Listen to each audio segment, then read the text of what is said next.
Okay, now we're live. Hello and welcome back to SCS. My name is Keg. I'm your show host tonight, and we have a whole panel. We have a whole slew of amazing people on here tonight. Hello to my what I believe is my left is Blue Panda, and to my right, of course, is the man himself, Al. Hello, you two. Yeah, I mean, hey, look, we're coming into another day of SCS Season 4. We've got some great matches. I'm excited to be casting with Al for the first time. And, I mean, look, hey, we couldn't have any better teams to start things off for the day. Absolutely. We have two amazing teams here tonight, and Al, why don't you let us know who they are? Why should we be so excited? Yeah, we saw these two teams get off to a great start in our open and closed qualifiers. Of course, in Control Nation, they went undefeated in the open qualifiers. They were sent down to the lower bracket, so they had some issues in the closed qualifiers. But on the likewise, 303, they steamed through the closed qualifiers once they got there. So we have two really strong rosters, two really fundamental teams, and in Control, they have an incredible fragging roster. So seeing these two teams, a bit of a clash of the Titans going into this first week, I couldn't ask for any better of a lineup for my first cast in season 4. Sounds great to me. And Clash of the Titans, there's always going to be one that serves as the Medusa between these two teams. Now, Blue Panda, I've heard that I think it was 303 were able to really clutch out a bunch of really seemingly impossible situations in their qualifiers, like I believe 2v5 situations and other craziness like that. Are you expecting to see a lot more of that here today? Yeah, I heard much the same. Like 303, they were described as this roster who you could never at any stage in play count them out because they had that just insane depth of fortitude to be able to go, look, we're in a 2v5. Some teams would say, look, there's no way we can win this. The best we can do is pad our stats a little bit, but they no, at every step in the round, they are fighting to win, and they will not let you take a round away from them without a huge fight. So yeah, I'm expecting this to be an absolute slugfest, especially given that we're going to infinite overtime. I reckon 303 could 100% push Incontrol Nation to the brink. Now let's add a little bit of spice to this fire. Al, what do you think Incontrol can bring to the table that might serve as the iron shield that Perseus looked through to make sure this Medusa may fall? Well, looking back to the closed qualifiers, we saw in Control, they were a team that was very strategically strong, but when those strategies fell through, they could always rely on that mechanical skill. 303, on the other hand, they sometimes had a bit of issues in those mid-round plays. They would lose a lot of members, and while they did have the opportunity and did make themselves known as that clutching team, they were put in those man disadvantaged situations quite often. So looking at these two teams, it's been 2 weeks since our qualifiers. We'll have to see how they've improved and how 303 are ready to take the fight to In Control, which I believe by our staff predictions seems like the more favored team going into this matchup. Ooh, the stat predictions we're going to get to in a little bit, so we're going to keep the audience a little bit of on edge until we get there. But overall, it seems like the qualifiers have come and gone. We know their placements and everything, but the real question is who has improved the most? Who has really garnered themselves in those last 2 weeks? And we're going to get those predictions later, but it really comes down to how the teams want to play. Now, Blue Panda, I got a question for you, bud. What do you think you're going to see the most tonight? Without predicting, what do you think in terms of the macro game we're going to see a lot? Look, I think we're going to see hard priority on the hard supports, ironically enough, just because, they're the enabling tool. So you talk about, the mythological Perseus versus Medusa. Well, I'm going to throw it over to the Spartans. They had their, that wedge formation. You got the leader at the front, the rest of them standing behind, getting ready to just punch through the line of the defense.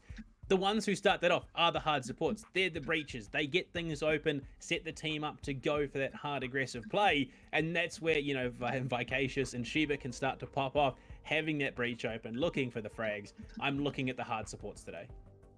Now, for the history nerds out there, I believe it was the Spartans. The only enemy they ever really lost to were themselves. Now, I'm not sure if that's going to be the case here tonight, but oh, Al, that is such a good, apt metaphor to bring into this because we've seen 2 weeks since the last qualifiers. Do you think In Control has improved a lot since then? Do you think they'll work on those issues that were apparent in their problems earlier and that they can fix it here tonight? I think that both teams, they're incredible rosters. They've made it into SCS for a reason. They've made their name in T3, and they'll be looking to really step it up. A lot of these teams, as we see here, they haven't made many roster moves, and I think that's a really good sign going into this tournament. You're not going to see them trying to get to grips with playing with a new player or adapting to new comms like a team like Wichita Wolves, who's changed out two of their main players.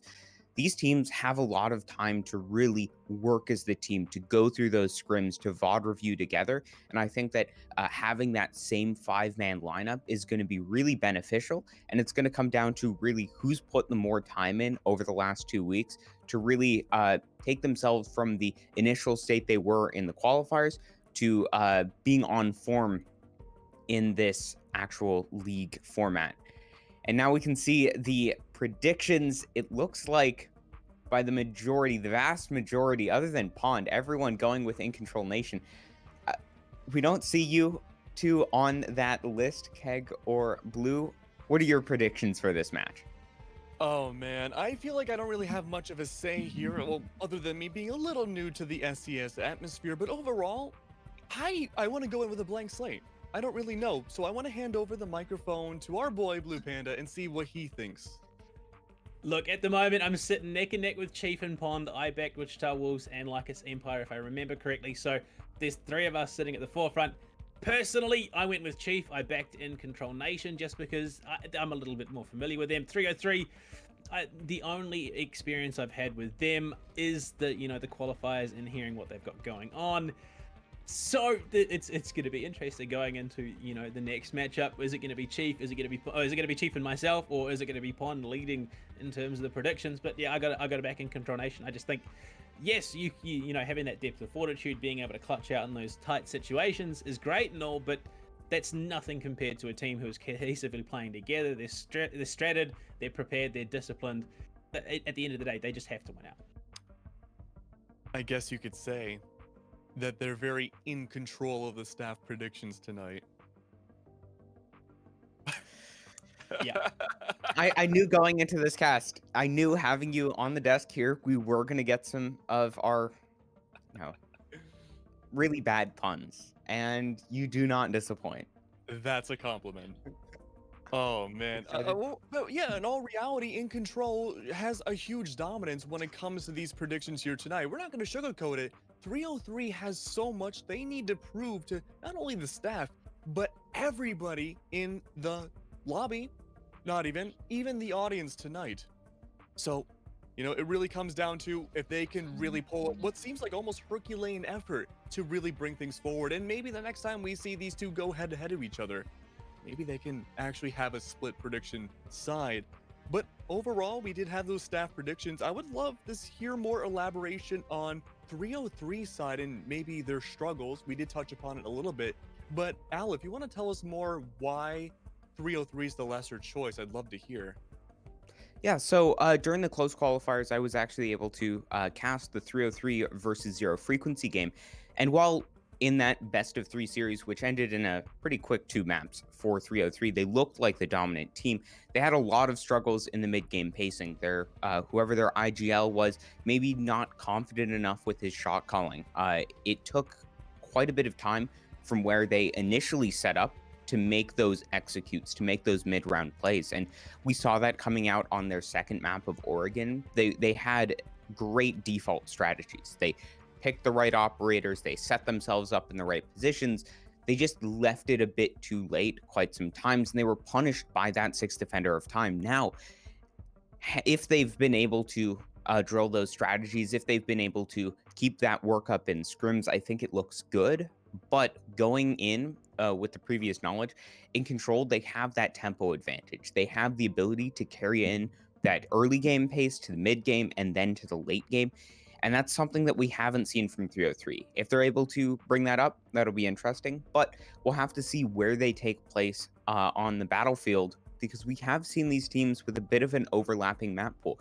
Both of these teams incredibly good on Oregon. We saw an amazing match between Incontrol and I believe it was Visionary in the open quals. That went nearly to overtime, back and forth, a slugfest between the two teams on Oregon. So I'm excited to see where this best of 2 will take place.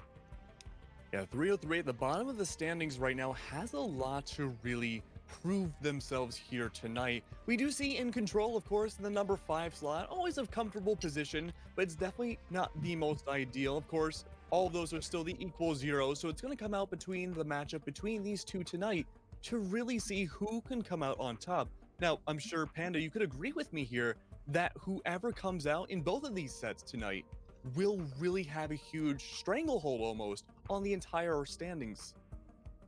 Yeah, I mean, this first week is going to be incredibly telling. It's going to set the stage how the rest of the rest of the season plays out. Already you see Wichita Wolves and Lycus, they're top of the scoreboard at the moment. They had two very, very convincing series yesterday.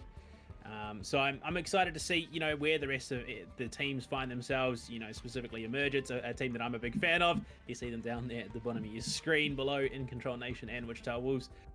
There's definitely some big names coming into this competition, and there could potentially prove to be some jitters around that. I'm interested to see how these teams, they come into this, they pace themselves, they prep themselves as best as they can, because there's an easy situation where teams will psych themselves out. You watch another team play, all of a sudden they're just going absolutely ballistic, popping off like the Wichita Wolves have in the past, and then when it's your time to verse them, you're going into it thinking there's no way we can win this. These guys are absolute monsters, and it's those teams that can step above that and say, look, we're on par with these guys. We can take maps away from them.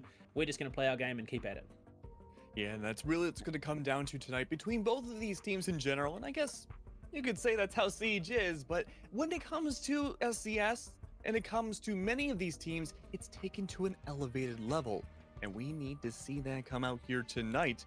We do see a lot of the bans down below on the screen that have already gone away. Al, I thought you brought up a really good point about that 6th defender being time, and a lot of those time-oriented maps, you could say, are already going to the wayside on both teams. The real only exception, I would say, is Coastline. If you want to elaborate more on that. Yeah, I think that's a pretty obvious ban coming out from 303. Coastline, it favors the fragging teams. And Incontrol, they're a team that, sure, maybe you take out their top fragger off the board.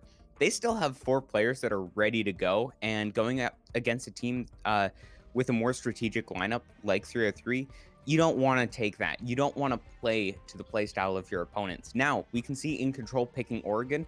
I think this is going to be a great map to set the tone for these two teams. It's a comfort pick for both of them. We saw 303 play it in a best of 3. It was their map pick.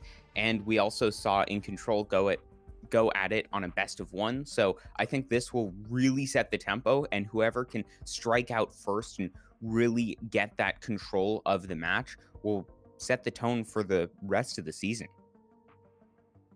Yeah, I mean, when it comes to Oregon and Clubhouse, they're I don't want to say they're basic, but they're maps that almost every team knows how to play. And Panda, do you agree with Al? Do you think it's really going to set the tempo, especially on Oregon, which we've known that 303 has struggled on in the qualifiers? Yeah, I mean, Oregon coming into the season, teams they were straight in there. They were ready to play. They absolutely love it. They've in fact, I think it's probably one of the most played maps coming into a new season out there, and it's developed some interesting strategies, some interesting approaches, and it definitely separates the good teams from the great teams into how they approach it. And I think, the biggest problem here, we could talk all day about these two teams matching up. Unfortunately, it's in the name. 303 isn't really that far away from 404, and you never want to be a team that isn't found. Oh! I need to catch my breath after that one. How long were you saving that one for, Blue? About 3 minutes. Oh, okay, that's impressive. That's one of the ones that you would come up with like in the shower or like right before you go to sleep, and you're like, I gotta write this down. But overall, yeah, I mean, you're completely right. 303, sure, the standings are just about even for both teams, but those qualifiers didn't matter. They're not a sinking ship per se, but they need to be able to stay afloat as long as they can. And if they can soar like an eagle out of that water, all the power to them, and even better. But Al, we went over the predictions before. Do you think, now that we know which maps they're going to be played, probably the 2 most basic maps in Siege, do you think Oregon and Clubhouse will make a big difference for 303? I don't want to be much of a Debbie Downer, but I have to side with In Control with this match. I went through the match history for the Open qualifiers, and 303 and In Control, they haven't met in a best of three series, but they've met in a best of one, and In Control pretty handily dispatched them 7-3 pretty early on in the round. So 303, they have something to prove. They have this history with this other team, and I think that going into a pretty standard pick, you're not going to get these interesting strategies, the pocket picks, the more secretive things that 303 might be able to bring out as a more strategic team.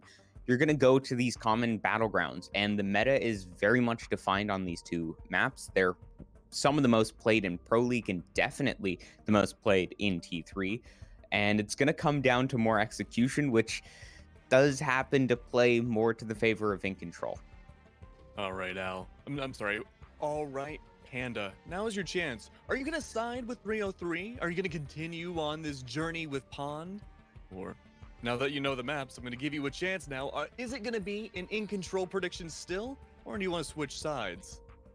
I mean, going into this, it's Oregon. It's a map that just naturally favors the defenders. 303 have opted to start off on the attack, so maybe they're looking to get that, the rougher half out of the way first, and then look to clean it up on the defense. But that's a bold strategy. That's a situation that very rarely works. So I have to go with my gut. I have to stick with In Control Nation.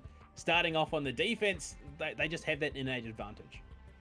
Ooh, all right. So there we go. We have your predictions, everybody. I am so excited to see how this is going to go. It's going to be a best of two. If you're not familiar with how SCS works, it's not going to be a best of three. Instead, it will be a best of two. And Well, so I'm we've very just had excited to see- confirmation. Sorry to cut you Yes. off, Keg. We're going to No, be it's jumping okay. right into Oregon. It's 303 Esports versus In Control Nation. I'm here. I'm with Al. Al, we're getting it underway. What are you expecting operator ban-wise? Because they can set the tempo for this map. I would really be surprised if we didn't see a Thatcher ban. He's been pretty much the must ban. He's not crucial to all of the attack phases, but he does speed the tempo up. It allows you to carry that early tempo in. And Maverick being banned, he's the second most common ban on this map. No curveballs here, no surprises. I think it's really going to come down to what the defense bans out, because that really is where you have more flexibility. There we go, the Thatcher being taken away. The two most banned out attacking operators in competitive Siege at the moment. Makes a lot of sense, makes it that much harder to force your way into a bomb site. Defensive operators, yeah, you're exactly right. We're going to see a Cade, we're going to see a Mirror, we're going to see Malusi. Even a Clash is a possibility at this stage. It's really on the teams what they don't want to play. Mirror, obviously, not a big fan in this competition, has been banned out more often than not. And so final defensive ban will go the way of In Control Nation. It's anyone's game. Yeah, I do see Mira being left on the table more often in your tier one competitions, as operators like the Cade, Wamai, and Clash are just so much more oppressive with a team that can play around them. Wamai being taken out really alleviates the pressure for the attackers. You don't have to deal with nearly as much utility soak. You have the ability to clear areas with those deployable shields much earlier into the rounds, which will help the attackers decently. Echo being disabled still allows you to go for more post-plant positions. We do see a lot of Ace being played as well as Gridlock to go for those smoke plants. So that will definitely be a factor. Capitao being brought in as well is going to be very interesting to see how 303 go into this match. Of course, they selected to go onto the more difficult side of the attack starting off. So I'm patiently waiting. I'm cautiously optimistic to see how they have set themselves up on this attack. Yeah, and it is going to be kids' dorms to start, just dorms in general to start things off here. Usually it's a 50-50 toss-up between whether teams prefer basement or dorms. This time around it is going to be dorms for In Control Nation. In terms of operator setup, Bandit, pretty stock standard, with denying that entry into attic and possibly through walk-in closet. I'd have to imagine that's where that priority is going to be. All said and done, pretty well-rounded comps on both sides. But yeah, that Capitao coming in, he's this hugely impactful operator who can, just flush those defensive operators out of their hidey holes and make it that much harder to contest. Yeah, I think that seeing the Legion being picked, that's kind of a symptom of the Wamai ban. You don't have as much utility soak, meaning that your Malusi Wub Wubs aren't going to stay alive for all that long during the regular phase of the game. Bringing out the Legion, who now has better fragging potential with the T5 SMG that Malusi now does no longer has, as well as those impacts for some impact tricking against the Ace. I think that'll be an interesting strategy, but it'll come down to how well they can execute it. How well are 303 prepared to open up these hard breach denial walls by Bone? How quickly can they get themselves into the post plant position? Because once they can get themselves into position, it looks very solid with those Capitao smoke bolts as well as those Ace smoke grenades. Already we're seeing some interesting stuff happening, a lot of priority around this master bedroom, but they've left half of attic unreinforced. In fact, there's a rotate hole in it as well. That could be interesting. It's really going to be down to whether 303 actually notice that and can look to abuse it. But at the moment, a lot of priority over in that standard position. You go for the execute into walk-in closet. Vicacious, though, is downstairs on the hunt, looking for those roamers. Sheba there as well, providing some support. But at the moment, no real information on these positions. Oh no, Sherb using that impact grenade has given away his position. Now he's going to rotate into meeting, but Vicacious knows there's someone down here. This could be rough if he gets caught out. That's a free frag that could cost this Incontrol Nation team dearly. And there we go, running past Vicacious, sees him, gets the gunfight. Sherb goes down. Man advantage there already this early into the round for 303.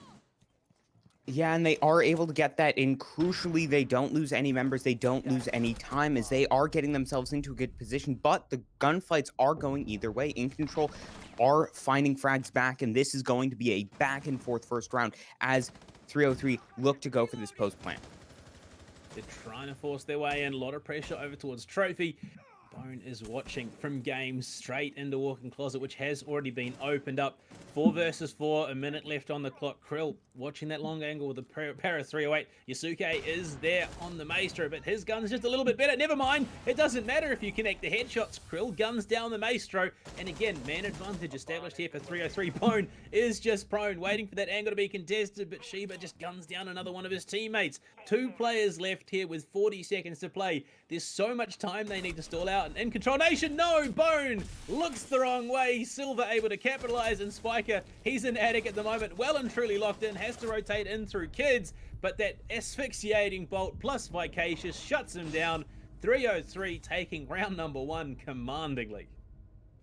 I really like the utility of that Capito. We don't see a lot of teams play around him. He is one of the more commonly banned operators on this map, and we're seeing it for a reason. 303 did a great job of absorbing pressure. They lost a man and it equalized into the 4-on-4, but they didn't give in to what happened quite commonly in our earlier games. They didn't try and play over aggressively and give up more kills. They absorbed that pressure. They played their style. They played confidently within their own skin, and they were able to continue that pressure. As now we move on to the basement site, you were saying that earlier. It's one of the more primary sites between teams, and we'll see the Goyo Malusi setup coming out. But I think it's going to be a lot weaker without the Wamai on the board. Yeah, just that elbow position, it's made so much easier. The more utility you can burn through, the longer you can hold it, the longer you can stall it out, and then go for that late reinforcement. But without Wamai, it can make it that much harder. Yes, you've got a smoke and a Goyo paired with that Malusi can make it an absolute death choke point if 303 do push in there. But we saw just how well that round went for them. The fact that only one player for Team 303 died in that round, and looking at the community vote, that's not at all how you would expect round number 1 to go. 303, we talked about their upset potential coming into this, and it's already showing up. Yeah, I think that it really came down to who has drilled themselves more, who has practiced these strategies more. In 303, they took the attacking side, and you said that it might be a risky gambit, but it looks to be one that's paying off. They have these strategies prepared and ready. Krill was so influential on these rounds. I think 303, they look like they've been coming in prepared. They look like they've been really focusing on their attacking strategies, and they're not relenting on the pressure. Yeah, and you can't for a moment. As soon as you give up that pressure, it gives your opponents that time to regroup, reposition, and from there, it can just all come apart. It really only takes a moment or two to recalibrate and start impacting the round, despite being at a man disadvantage. But first minute is coming to a close already, Al. They're looking for that information. Vicacious and Sheba, they knew there was someone up on that first floor, or down on that first floor in the last round. This time, they're anticipating someone upstairs, but it looks like we're seeing that hard bunker strategy coming out here for Incontrol Nation. Yeah, with the Cade still being on the table and with both Thatcher and Maverick being banned out, those hatches are pretty much indestructible. There's no way you're going to be able to get those open. Instead, you're forced through the more horizontal takes, which does favor the more deployable shield heavy comp of Incontrol. However, that being said, 303, they don't have to worry about the Wamai. They're going to be a lot quicker at taking out these Malusi Wubwubs, at taking out these deployable shields, and they'll be able to step up this tempo, but they need to do it quick. They need to get themselves into a position before Incontrol can just comfortably fall back and cede territory. They're going to need to keep this tempo up, and getting these Goyo shields down is a good first step. Yeah, this multifaceted, multi-pronged attack coming in. Asphyxiating Bolt goes in behind the shield. Kojin going to take some big damage, have to retreat in. And there we go. ADS has destroyed the Banshee as well. The Vulcan shield is popped, which, I mean, could give them the opportunity to reinforce, but I don't even think they have. Yasuke is just going to be the one contesting as the smoke behind his shield. Look to stall it out even further. Sherb, he's in a tight spot at the moment at the bottom of the stairs. If he missteps, he could be in trouble. He's going to contest straight onto the Nomad, but Track says, no, not today, buddy. Gets the opener, takes out that key player of the Goyo. Having that Nitro Cell as well would have been huge. On the other side, though, it's that smoke. You still can't pressure him out. Yasuke does get the refrag, though, so brings it back even before himself is gunned down by Silver. These quick frags going back and forth could spell absolute disaster for Incontrol Nation because they have nowhere else to go. Vacacious finds Bone, and it's just all coming apart. Spiker gun down. That M762 putting in huge effort right now. TCSG just not up to snuff in these clutch situations 1v4. Kojin, there's nothing he can do. 303 just look so drilled. They fixed nearly every single one of the issues that I saw on their previous attempt at this map of Oregon in the closed qualifiers. They just look so drilled. They got themselves into a good position. And one thing that we see a lot of teams mess up on this map of Oregon is they dump the asphyxiating bolts. They dump the utility and maybe force that defender back out of position, but they don't capitalize on it. They don't gain control of the map. Instead, they just fall back and hope the defenders don't reclaim those positions. This team of 303, they're not giving Incontrol any opportunities. They take control of the map. They move methodically one after another. And while we have been seeing Incontrol find refrags from the 5-4 man disadvantage, that's all they can find. From that point on, 303, they just lock down the site. They get themselves into a nearly impregnable defensive position, and they just absolutely dominate their opponents going from that point on. Yeah, I mean, we talked about coming into this match, just, the power that 303 have. There you go. Did you know, in the open qualifiers, Incontrol beat 303 7-3, which means they found themselves in first place as opposed to the 8th place 303 were sitting in the closed qualifiers. So on paper, it should be Incontrol Nation leading the charge, taking control of this. But I mean, we talked about how 303 had that clutch potential, the ability to pull victory from the jaws of defeat.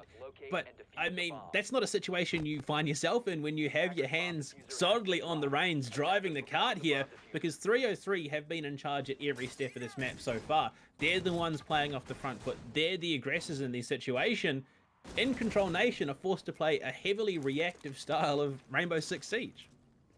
Yeah, and I really like the adaptations that 303 take. Incontrol, they're a team that likes to play the more LATAM, the more hyper-aggressive style of play, and to react to it, 303 have taken the SSG approach. They take the wide map control. They don't allow Incontrol to take these aggressive one-for-one trades. Instead, they dictate the terms on their own soil. They play their aggression on their own terms, and it's working out perfectly. In Control, they've adapted. They've set themselves up in a different defensive position. They're going more for the roam. They've cordoned off that small tower that they left unreinforced the last time around, and they're focusing more on where 303 found their success. That's going to be good if they can make good work of it.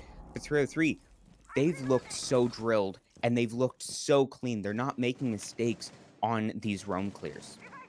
Yeah, I mean, at the moment, you see the pinch is coming in. They're on the hunt for Sherb at the moment. Kojin has taken some damage. Krill gets tagged up on the backside. It's Bone with that MP7 to do the damage.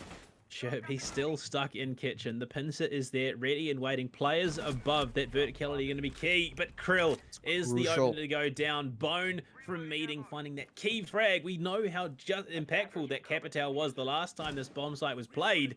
And losing out that early, that's going to be rough. It's going to put 303 on the back foot. Now, it's going to be down to the rest of the team here to step up, and that's exactly what they're doing. Silver and Vicacious take down Spiker and Kojin. Yasuke gets gunned down as well. No mercy being shown here, and the man advantage is flipped on its head. They're watching all the angles. Vicacious does pull off, which means the white stairs push can come in. Bone will get track, but it's still a 3 versus 2 Sherb. Still yet to find a frag here. It's largely on Bone to contribute, as he has been all round. Sherb with a Nitro Cell gets himself on the scoreboard. Back to a 2 versus 2. But time is not in the favor of Incontrol Nation, as Vicacious triple kill in the round. He's looking for another, but it's Sheba to steal it away. Every single time it looks like Incontrol Nation are in control. 303 says, no, not today. This is our round. Yeah, and 303, they recognized the heavy roam presence that In Control was going for. They recognized, hey, they have a 2-man roam, and these players drop through the hatch. We hear the sound cues. They're on the basement floor. We don't care about them. They're not going to be able to get into a position to find damage on the flank. Let's just aggress on the 3 players on the actual site. And at that point, it was a 3v4 on that site. 303 had the effective man advantage, and by the time that Bone and Sherb were able to return, it was already a 2v4. Yes, they were able to bring it back, but the time had ticked down. They were able to find the kills, but not much more than that. And In Control, we saw them dictate the tempo of these attacks and defensive rounds in the closed qualifiers. 303, they're stepping up. They're taking the reins of the match, and they're doing really what you have to do on the attacking side. You have to dictate the terms in which your engagements take place, and they're doing just that. Even when they lose their gunfights, they know exactly what they have to do, and this is a great adaptation from what we saw before. The 303 in close qualifiers, they would have just sat around for another 30 seconds after losing the man advantage on the roam clear, and they would have lost the round. This time around, they take control of the match. They take control of the round, and they don't let their opponents have an inch of breathing room. Yeah, speaking of no inch of breathing room, Kojin and Spiker are sitting on zeros at the moment. No frags, no assists so far going into round number 4. Yusuke finally got himself on the board. He's got one, so is Sherb with that Nitro Cell in the last round, but this is not a great situation to be in if you're In Control Nation. 303, you looked at them going through the qualifiers, you expected this passive reactive style of play, but no, that's not what's coming out. And the fact that they've shown sheer domination from start to finish, and in fact it's been In Control Nation in those 2v 1vx situations when usually it's 303, speaks volumes to the work that this team has done. Yeah, 303, they really took that fundamental aspect of their team and they're building off of it. We see now the tertiary site, and we've seen a lot of debate on what the better tertiary site is, whether it's meeting or whether it's been kitchen. We've seen a lot more of a shift towards kitchen, but we'll see the more standard meeting site come out. And what this does force the defenders to do is hold this second floor. 303, they're going to have to make this room clear. They can't ignore it like they have in the previous times, because its vertical presence is so punishing. As we can see, coming out from Sherb, they find the man advantage, but they found the man advantage before they need to find a way to capitalize on it this time around. Yeah, that's some significant tunnel vision coming out there from Sheba. He saw Sherb's feet there above him, but just didn't pull off the angle, was so focused on White. And there we go, Sherb with another one finds track as they are just trying to hunt down this mutant. Asphyxiating bolt comes in. He will be gunned down eventually. Bone just not able to get the frag before his teammate drops. So not out of it just yet, but a great start to the round now for Incontrol Nation. They've got the man advantage. They found that opening frag. Yes, it didn't translate that way in the last round, but not a bad situation to be doing it in. Bone tagging up Vicacious heavily, just not able to find their head, but it's that early chip work, that early damage that can set you up for victory going into the later stages of the round. Yeah, this is a site that you can't not take control of the second floor. If you don't have control of this second floor, you are not going to be able to plant whatsoever. Incontrol recognize it, they find the kill, and crucially, they back off before losing too many players. Now, while 303 have vertical presence, they will need to step up the tempo. It's now 30 seconds remaining on the clock, and Incontrol are the ones with the man advantage and still control of the site. Oh, the M590 almost doing the damage it needed to. Silver just surviving on a sliver of health. That AK-12, just the superior gun at the end of that battle. 20 seconds left. They have to go for an execute here. Yusuke finds two. Silver and Krill hit the floor. Bone cleans up Vicacious. And Incontrol Nation are finally on the board. Yeah, 303, they didn't pay enough attention to that realm until it was too late. When they did make the clear, it worked. Incontrol, they lost a man and they had to fall back to site. However, that only happened after Sherb found two beautiful kills through the floor and really slowed down the tempo of the attackers. It was 40 seconds remaining on the clock when 303 got control of the second floor, and that's far too late. You want to be finding control of that second floor with around a minute and a half remaining on the clock in order to really give yourself enough time. We saw in that round, they didn't have enough time to make the execute, and while they did even it up into a 3v3, with 20 seconds remaining on the clock to make your execute, your opponents can just set up the crossfires and let you walk into their waiting arms, as Incontrol found the first round on the board. However, they will return to the basement once again, and this was a round that was dominant from 303. They found control early and they suffocated it from their opponents. And in addition, they won nearly every single one of their gunfights, aside from a great aggressive play from Bone. What do you want to see Incontrol do to really change this tempo from their previous pretty horrendous defeats? It's going to come down to positioning. There were a couple of spots that they were holding that it just really wasn't what they needed to do. Sherb was playing the Goya the last time around. He was holding at the bottom of the tower stairs. It's just such an aggressive position. It can be punished so heavily. As soon as that con push starts, you can't really get out of there without being in a lot of trouble. So I'm looking at positioning here for this. But, I mean, look, Al, you're coming into this. 303 took the opening 3 rounds away from Incontrol Nation, who are starting off on their defensive half. I've got to wonder, Incontrol Nation, they got that last round back. Does it come down to emotions? Are they running high? You know, you're angry that you lost the last 3 rounds. You're here to prove that you are the best team in SCS Championships. Could we see them, just the reactionary play, just sweep aside 303 and they close it out here? Anyone can tell, but already things are kicking off. Goyo shield gone. Sherb will have to pull off the angle. And this is not the worst start to an execute here on the basement. Yeah, I do have to agree. Incontrol, they're a fragging team. They rely on momentum, and if they don't find momentum, they're going to really struggle. Now, looking at momentum in this round, 303, they barely found control of these areas on the map with maybe a minute and a half, a minute remaining on the clock in their previous execute. This time around, they're doubling their tempo. They're finding both of those Goyo shields, and while Incontrol, they were able to reinforce. There's an ace on the board. He can just open up that area, and your Cade, he's already dropped his Electro Claws. He's not going to be able to reinforce that. 303, they have control of the map much earlier on. They have time to play with. Oh, Track. He just gets the backside of Spiker. Vicacious is able to clean it up, but it's a dual effort on the whole. Vicacious will be tagged up, Bone but now on they've got the a flank. lot of priority. Bone, yeah, like you said, he's coming down big tower. This could be a huge flank play if he can capitalize here. But it's information. Air jab is going to go out, so Track knows that's going to be huge. Sherb as well. He does find a kill. That's Krill, that Capital that we were talking about that was so key. Silver gun down. Yusuke with that M590. Sherb The refrags happening on both sides as he will go down too. They weren't able to deal with Bone, who is still an ever-present threat on that flank. Yusuke in the sight. He's trying to hold off, but he's gone down by Cassius. Just cannot be stopped here. Another 3k in the round. He will be stopped there by Bone, who has rotated all the way through into Freezer. Track gets down. Bone showing up huge here for Incontrol Nation. And Kojin, he shuts it out, gets himself on the board. And there we go. That's 2 rounds now, 1 more, and they've secured the 3-3 half.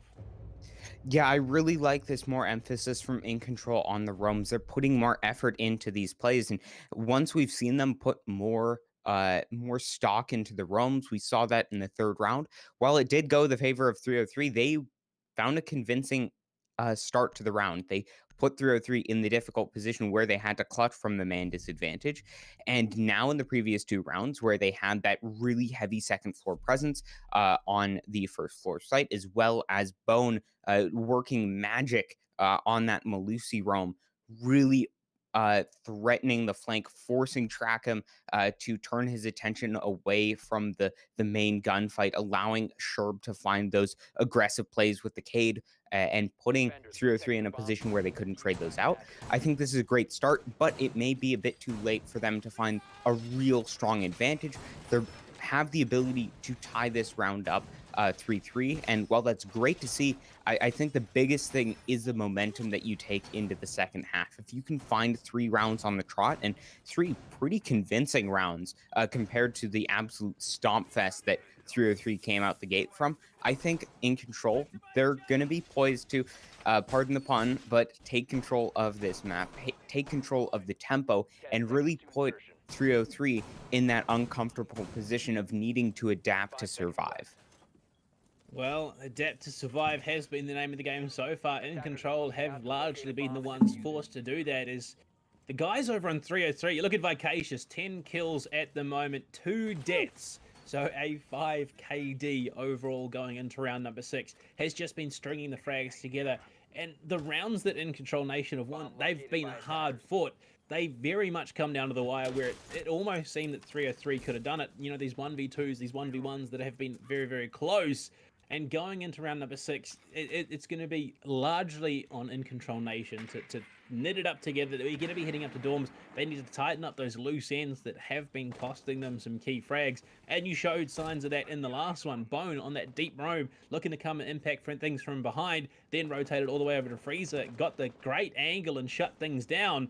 This is Spiker's job now. Shiba as well going to take a bit of damage from above. In a rough spot, looking for the Electro Claw, does shoot it out, so that means they can now contest the walk-in closet in games. But, again, Spiker on that deep roam, if they don't spot him out with, you know, droning and just anything they can possibly muster, he could definitely impact how this round plays out. Yeah, we can see In Control stalling them a bit with those impact tricks, allowing this roam more time to take presence. And while they do have the Nomad, those air jabs aren't enough to deter a roam by itself. They need to be attentive. And if they aren't, Spiker, while he hasn't found much presence in this game so far, he could easily turn the tide of the battle for this defense. He's going for a fairly deep roam in all and track him. He's shooting deeper into dorms, but Yusuke, the one with the MP5 and that 1.5 times scope newly attached to it, is going to be contesting, making it that much harder.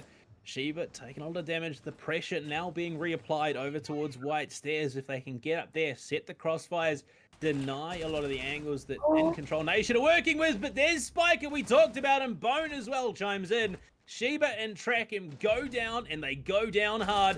Bone finds a double in the round. He'll be shot down by Silver on the backside. But Sherb and Spiker and Bone dig deep, get themselves that 3-3 half, and this is the In Control Nation that we expected coming into this.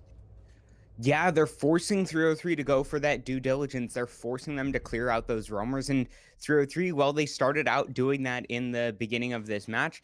They haven't been doing it, and In Control have been punishing them for that. Vicacious, he's found so many kills, but you can't just rely on your fragging potential in those executes. You have to really play a more heads-up game.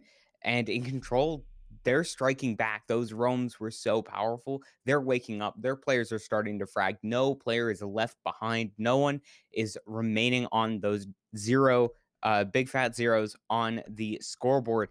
And that's a great sign for a more fragging team. Now you have your players waking up. Now you have them ready to go. And moving on to this attacking side, they're poised to take control of the tempo. They are now the ones who decide when these engagements take place. And 303, they're going to need a really robust defense to hold off this juggernaut of a team that is in control. Yeah, and we're already seeing some changes, some adaptations being made. On the defensive side, Krill is going to be bringing the Warden, not necessarily operator that I expected to see coming into today with 303 versus Incontrol Nation, but an operator that has seen somewhat of a rise in popularity with that utility dump meta, or the flashes and stuns that are going to be coming in. No smokes this... Well, actually, no, there are smokes this time around. Kojin, obviously, he's on the ace, going to be running that. So, Trill making a big brain play, trying to counter that. But Bone, he's the player I'm watching here, leading the frags for Incontrol Nation, has picked up the Indian sniper herself, Kali, making her way onto the board, filling that role that Thatcher would have if he was available. And this could be a very, very hard, very, very fast breaching attack coming out of Incontrol. Yeah, I'm very interested to see how 303 will play around the Warden. You don't have a Ying on the board. We do see Ying rising in popularity, and Warden is a perfect counter to that operator. He does bring the deployable shield, but with 3 explosive utility operators on the board for In Control, I'd find it very interesting if they weren't able to deal with those deployable shields very easily.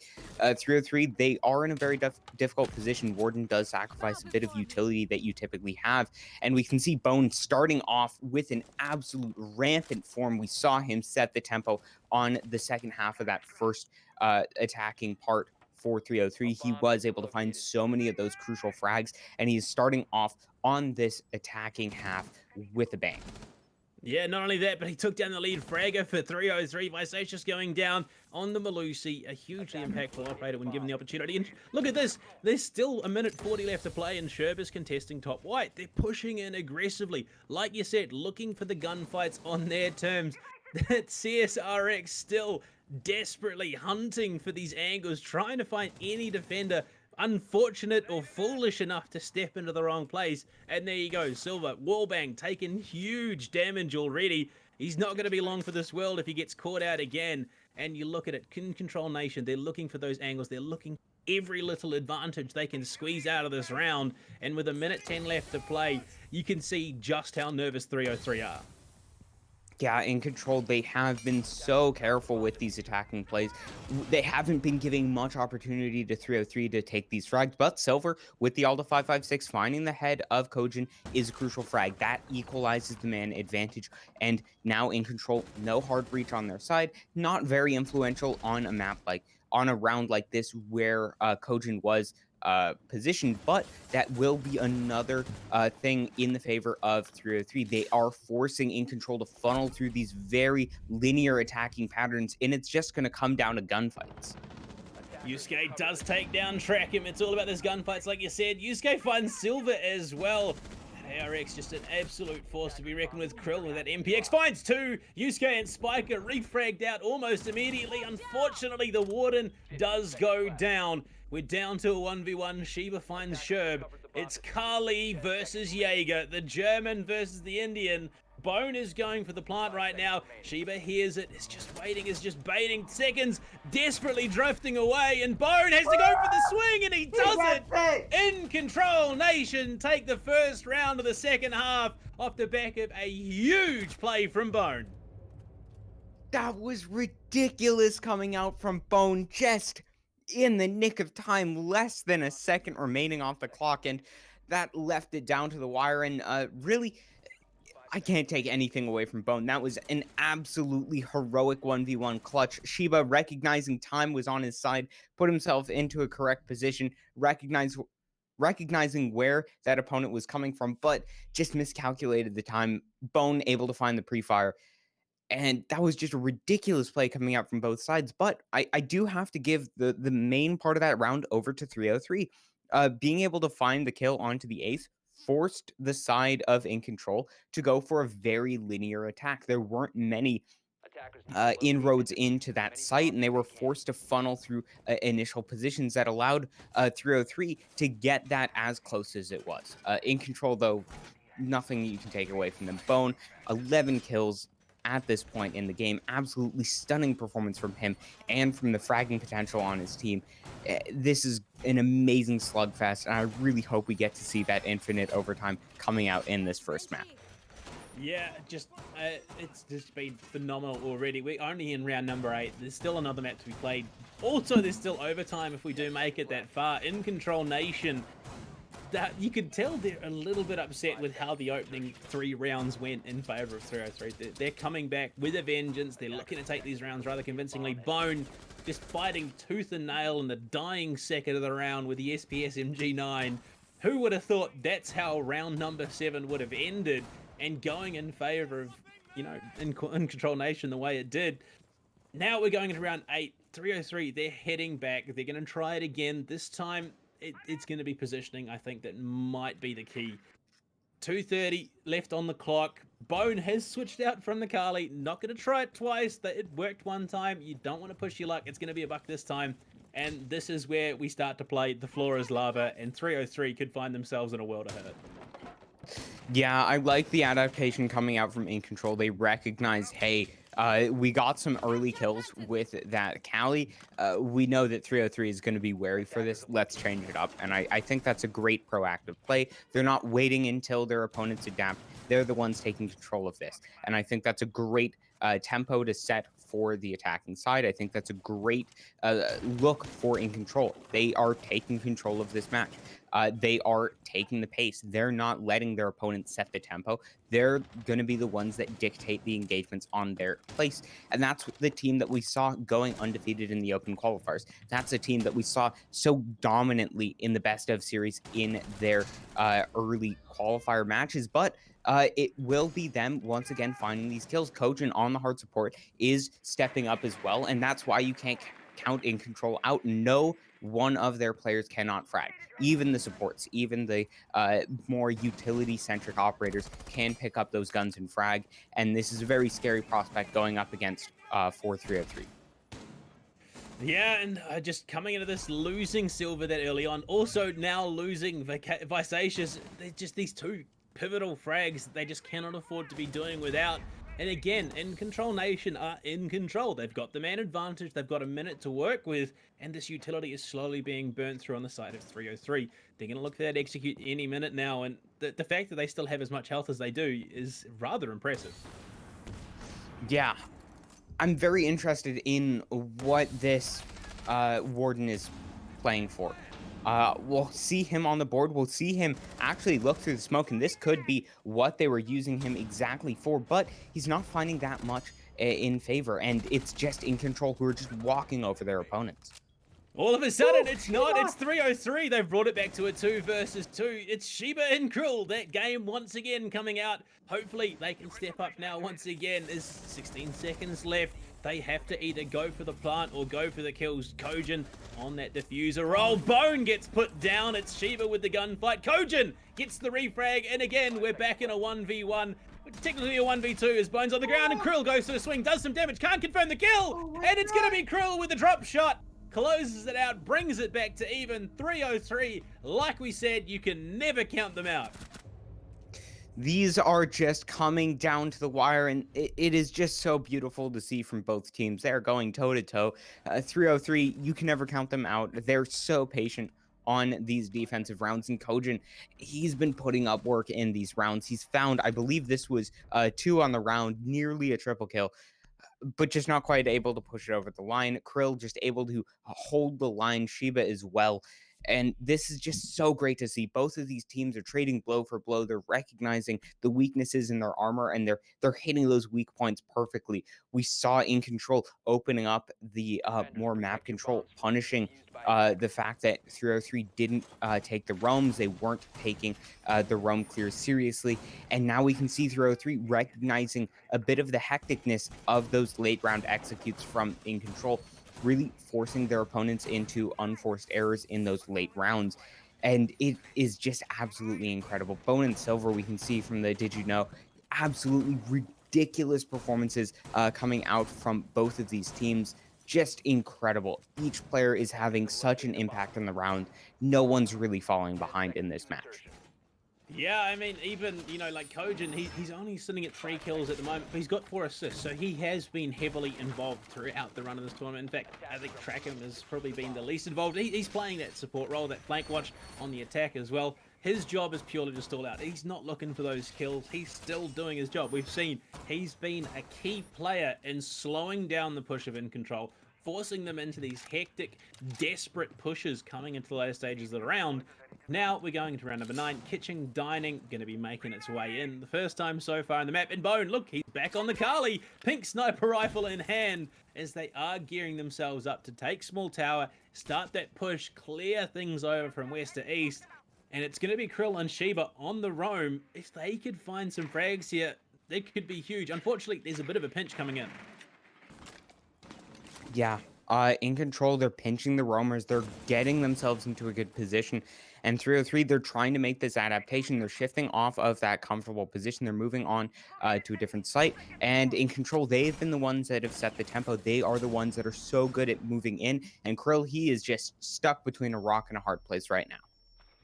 Yeah, and it's the White Cliffs of Dover for him as he gets flashed out there, still alive as they didn't initiate the push off the backside of it. And Yusuke hits the ground. Sheba confirms as that is going to be the opening frag of the round. The Nomad, that's a rough one to be losing. Hopefully the all the he was there. Sure pushes in with a flash of his own. He takes the head off a Krill and evens the man count back up. These gunfights are so back and forth. As soon as one team finds an advantage, the other one gets one back.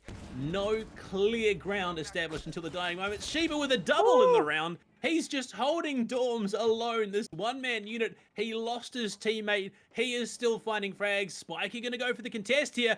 Who's gonna win it? They're both peeking around. Concussion goes in, throws out an impact for good measure, and Sheba, he's done it! He takes the head off his Spiker. Triple kill on the round. The one-man defense of the second floor are putting 303 in a great spot to hold out in round number 9. Yeah, and having that control of the second floor, you can pretty much deny any plant that your opponents may have. Incontrol now in a 2v4. This is pretty much lights out for them.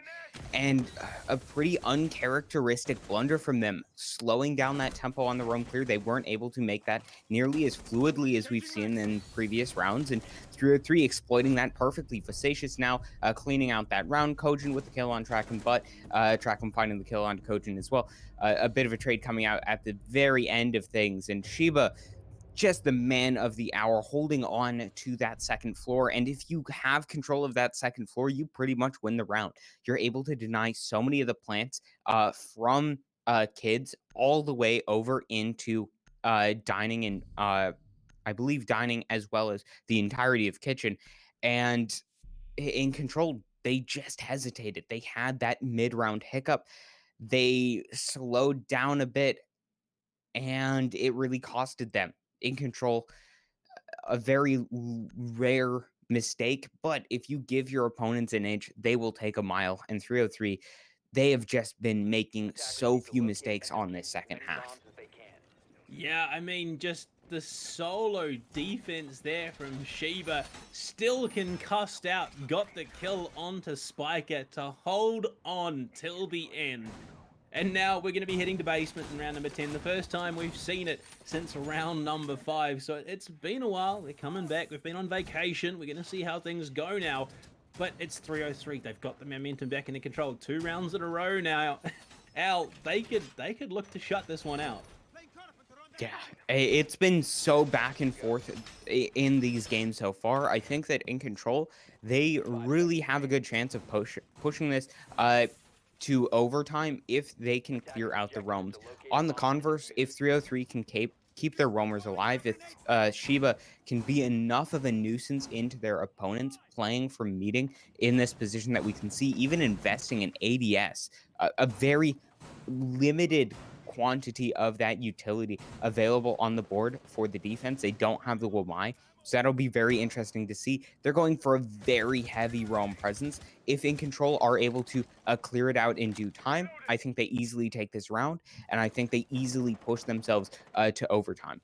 If 303 are able to hold on, that's map point, and more importantly, that's really demoralizing for the attackers to go from 4 rounds in a row to having that momentum, that wind taken out of the sails.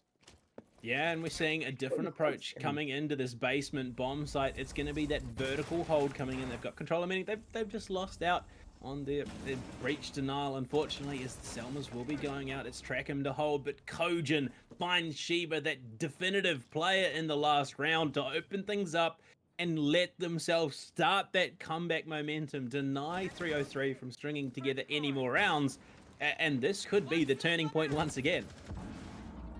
Yeah, and that's what I said. If 303 are able to keep the roamers alive, they stand a very good chance. But if Incontrol are the ones to take the tempo of this round, they're going to be the ones to take this. And they found the 2 roamers in very quick time, not taking a single point of damage in doing so. Absolutely ridiculous. The fragging potential is off the walls for Incontrol.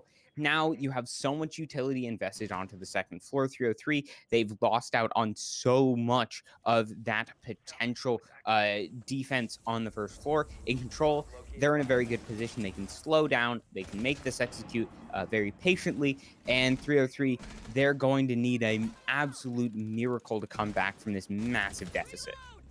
Spiker, he's found Krill, just extending that man advantage. Visacious, though, has something to say about it. Guns down Sherb and Spiker, and all of a sudden, it's 303 in that situation. They're not out of this just yet. It's a 2v3, an entirely winnable situation, especially given that it's Silver and Visacious on the board. Castle and the Mute looking to find those long-range gunfights, and Bone has the CSRX looking all the way into Freezer. The smoke grenade comes out by Satius, hit with that white screen. He's going to be locked out of the bomb site. Kojin guns down Silver as well. It's a 1v3 M590. One shell in the chamber here. That's bold. Nitro Cell will be tossed. And unfortunately, it's not enough. Yusuke is there, cleans it up, shuts it down. Incontrol Nation, they've stemmed the bleeding once again, and we're back at a 5-5. Yeah, 303, they went for an unorthodox defense, and it's unorthodox for a reason. It's there are some very apparent flaws in the defense, and if you're able to catch your opponents off guard, you're able to steamroll them with control, deny them map presence, deny them map control with that roam. However, Incontrol, they're not a team that you can really do that to. They're a great team that thinks on their feet, that has that strong fragging potential. They can adapt very well to these rounds, and that roam presence was absolutely nullified by Bone, as well as Kojin finding those very early kills and moving into this crucial round, round 11. Whoever takes this guarantees themselves at least overtime and puts their opponents into a very difficult position. We've seen now Incontrol, I believe, just the previous 2 rounds on the trot in very dominant manner. They're getting themselves into a great position. 303, we've seen them find some dominant rounds on defense. They're going to need to start covering up some of the flaws. We saw this community vote in the beginning of this game very much on the side of Incontrol. They look very poised to bring this back, but 303, they're really making them work for it. Yeah, and I mean, we talked about that's exactly what 303 are going to be doing. They're going to be fighting tooth and nail at every step of the competition to make Incontrol, if they do secure that win, work as hard as possible for it. At the moment, they're gearing themselves up for round number 11, Dawn's defense. Whoever wins this guarantees themselves a minimum 1 point, because if we head to overtime, both team gets points because they've taken it that far. So, who's it going to be? Who's going to get themselves that far? Could it be that they just push it that 1 round further on top of that, deny their opponents any points whatsoever?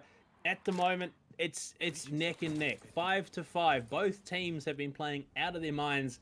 Al, it's too close to call. I would have to say that this goes to overtime, and it'll just be a battle of attrition.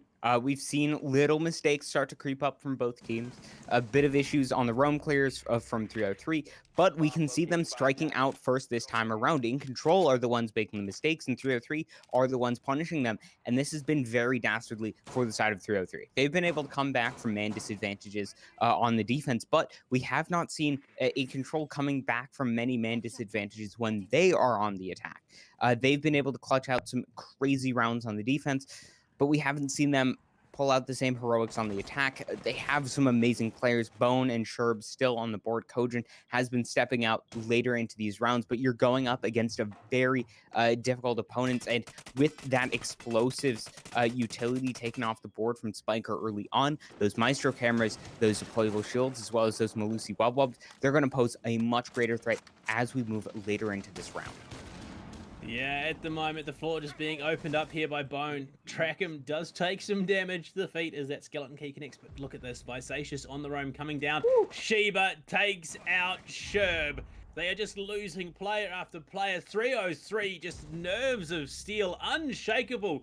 I say that as Visacious goes down, but they're all holding their angles. They're all keeping calm, waiting for Incontrol Nation to come to them. Visacious, yes, was on the roam. In fact, another one there, Bone, just playing the vertical angles to perfection, and they're just not respecting the power of that Skeleton Key, making it so hard to hold defensive positions upstairs when the threat is coming in from below.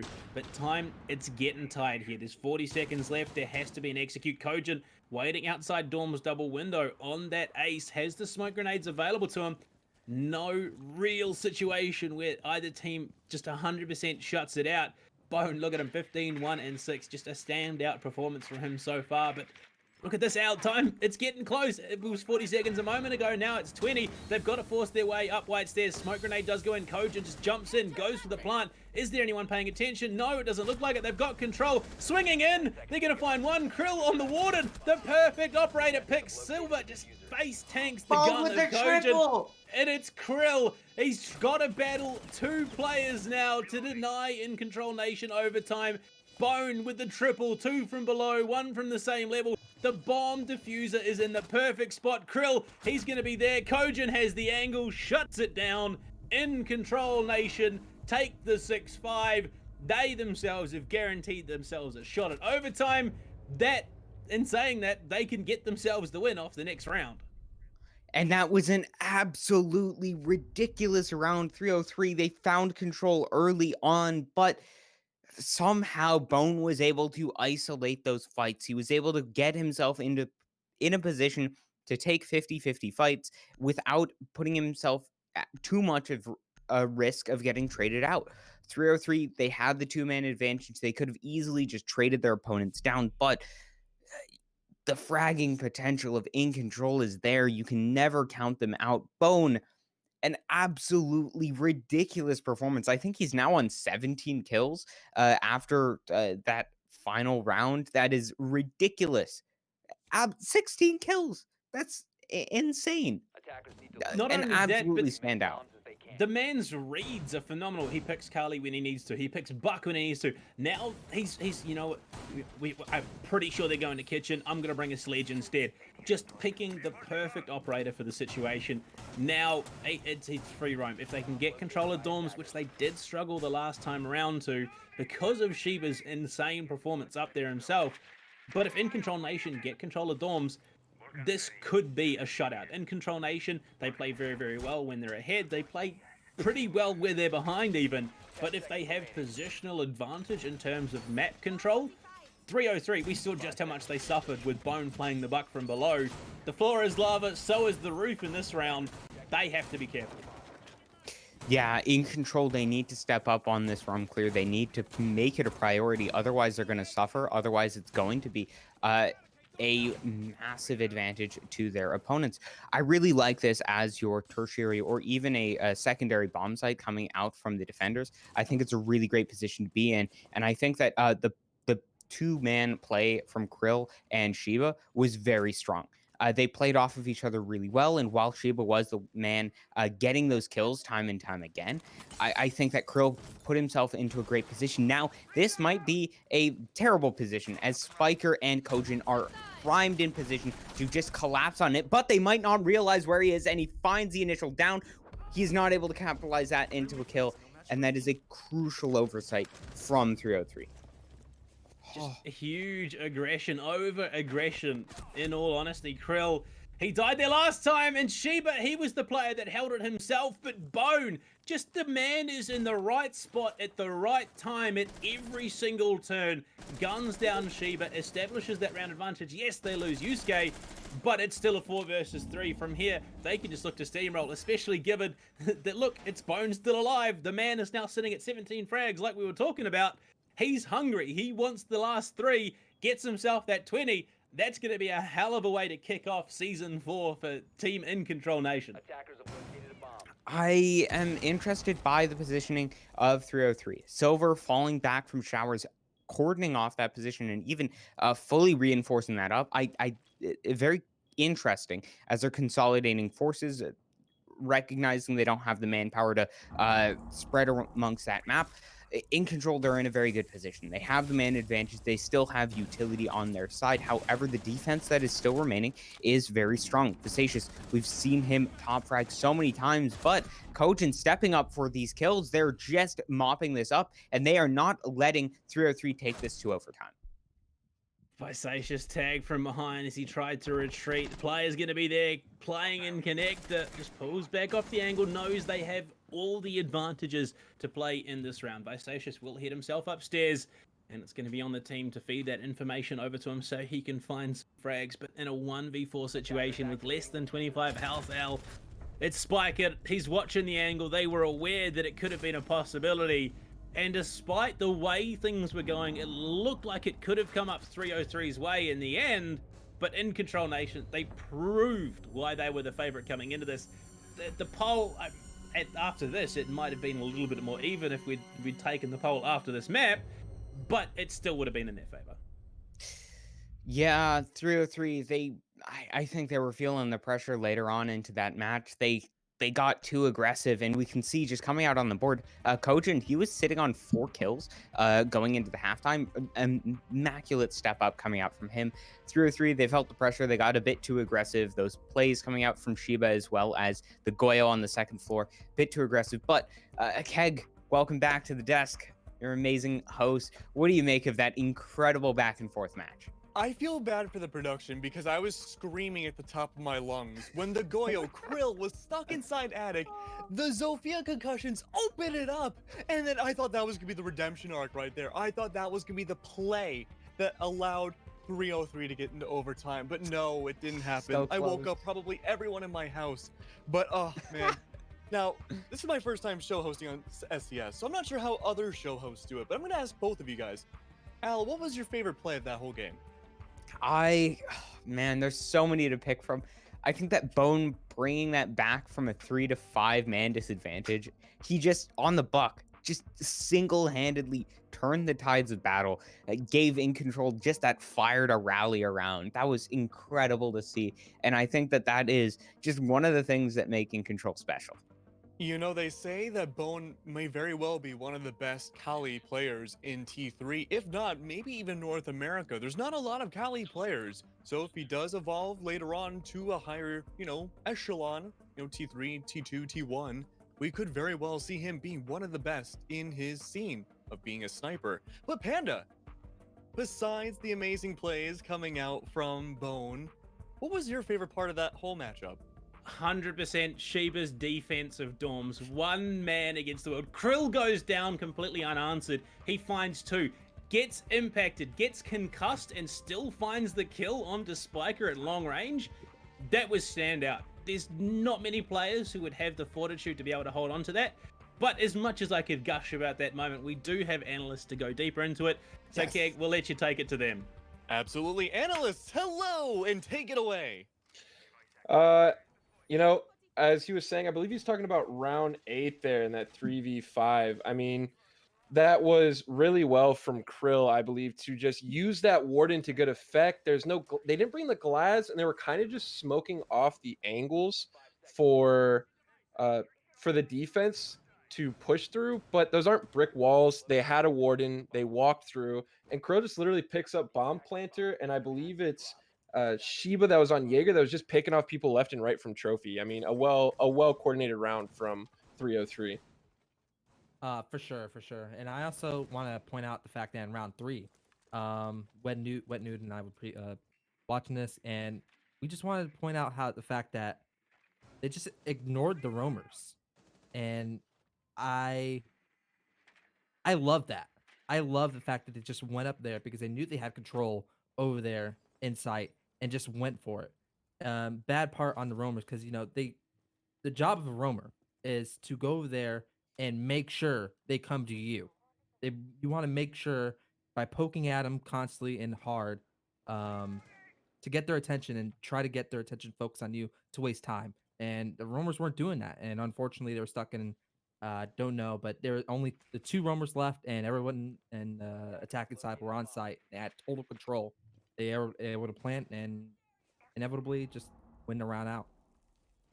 Yeah, I mean, round three at the beginning, Sherb and Bone were doing a good job. I mean, Bone got the opening pick, I believe, onto the Capital of Krill. And I think Sherb got maybe 3 or 4 drones, but I think maybe it was the ace or someone else had drone sight and went, hey, there's 2 off site. Let's push white, trophy, and just take our ones. And they won them. And it left up Bone and Sherb to attempt to go for this retake and I believe a 4v2. And it just didn't work out. And something else I want to talk about with the Wamai ban, I think bringing the Capitao is perfect. You see so many teams bring that smoke or that Goyo to hold bunker and try to burn utility, but they said, you know what? Screw that. You've closed off electrical completely. You can't apply pressure. We'll clear out your Goyo shield, I believe, was right on that doorway leading into bunker, and we're just going to fire out your bunker player. And it immediately got rid of that. They had to rotate out, reinforce it off. And I think that was just such a perfect way to play that, especially with the Wamai ban, because there's nothing to counter that Capital Firebolt. Yeah, I mean, Wamai is I would say he's a common ban for a map like Oregon because he's very crucial in a lot of sites. Usually Wamai is also very crucial, but especially on this map, Oregon. Um, the Capital ban was very well played. I like how fast they were able to take bunker, and I mean, they had 4 people in bunker, one on backstairs. That was a nomad, and they were just able to take control of pillars very quickly. And yeah, I mean, I love the execution or the take over there, and it was just very well played.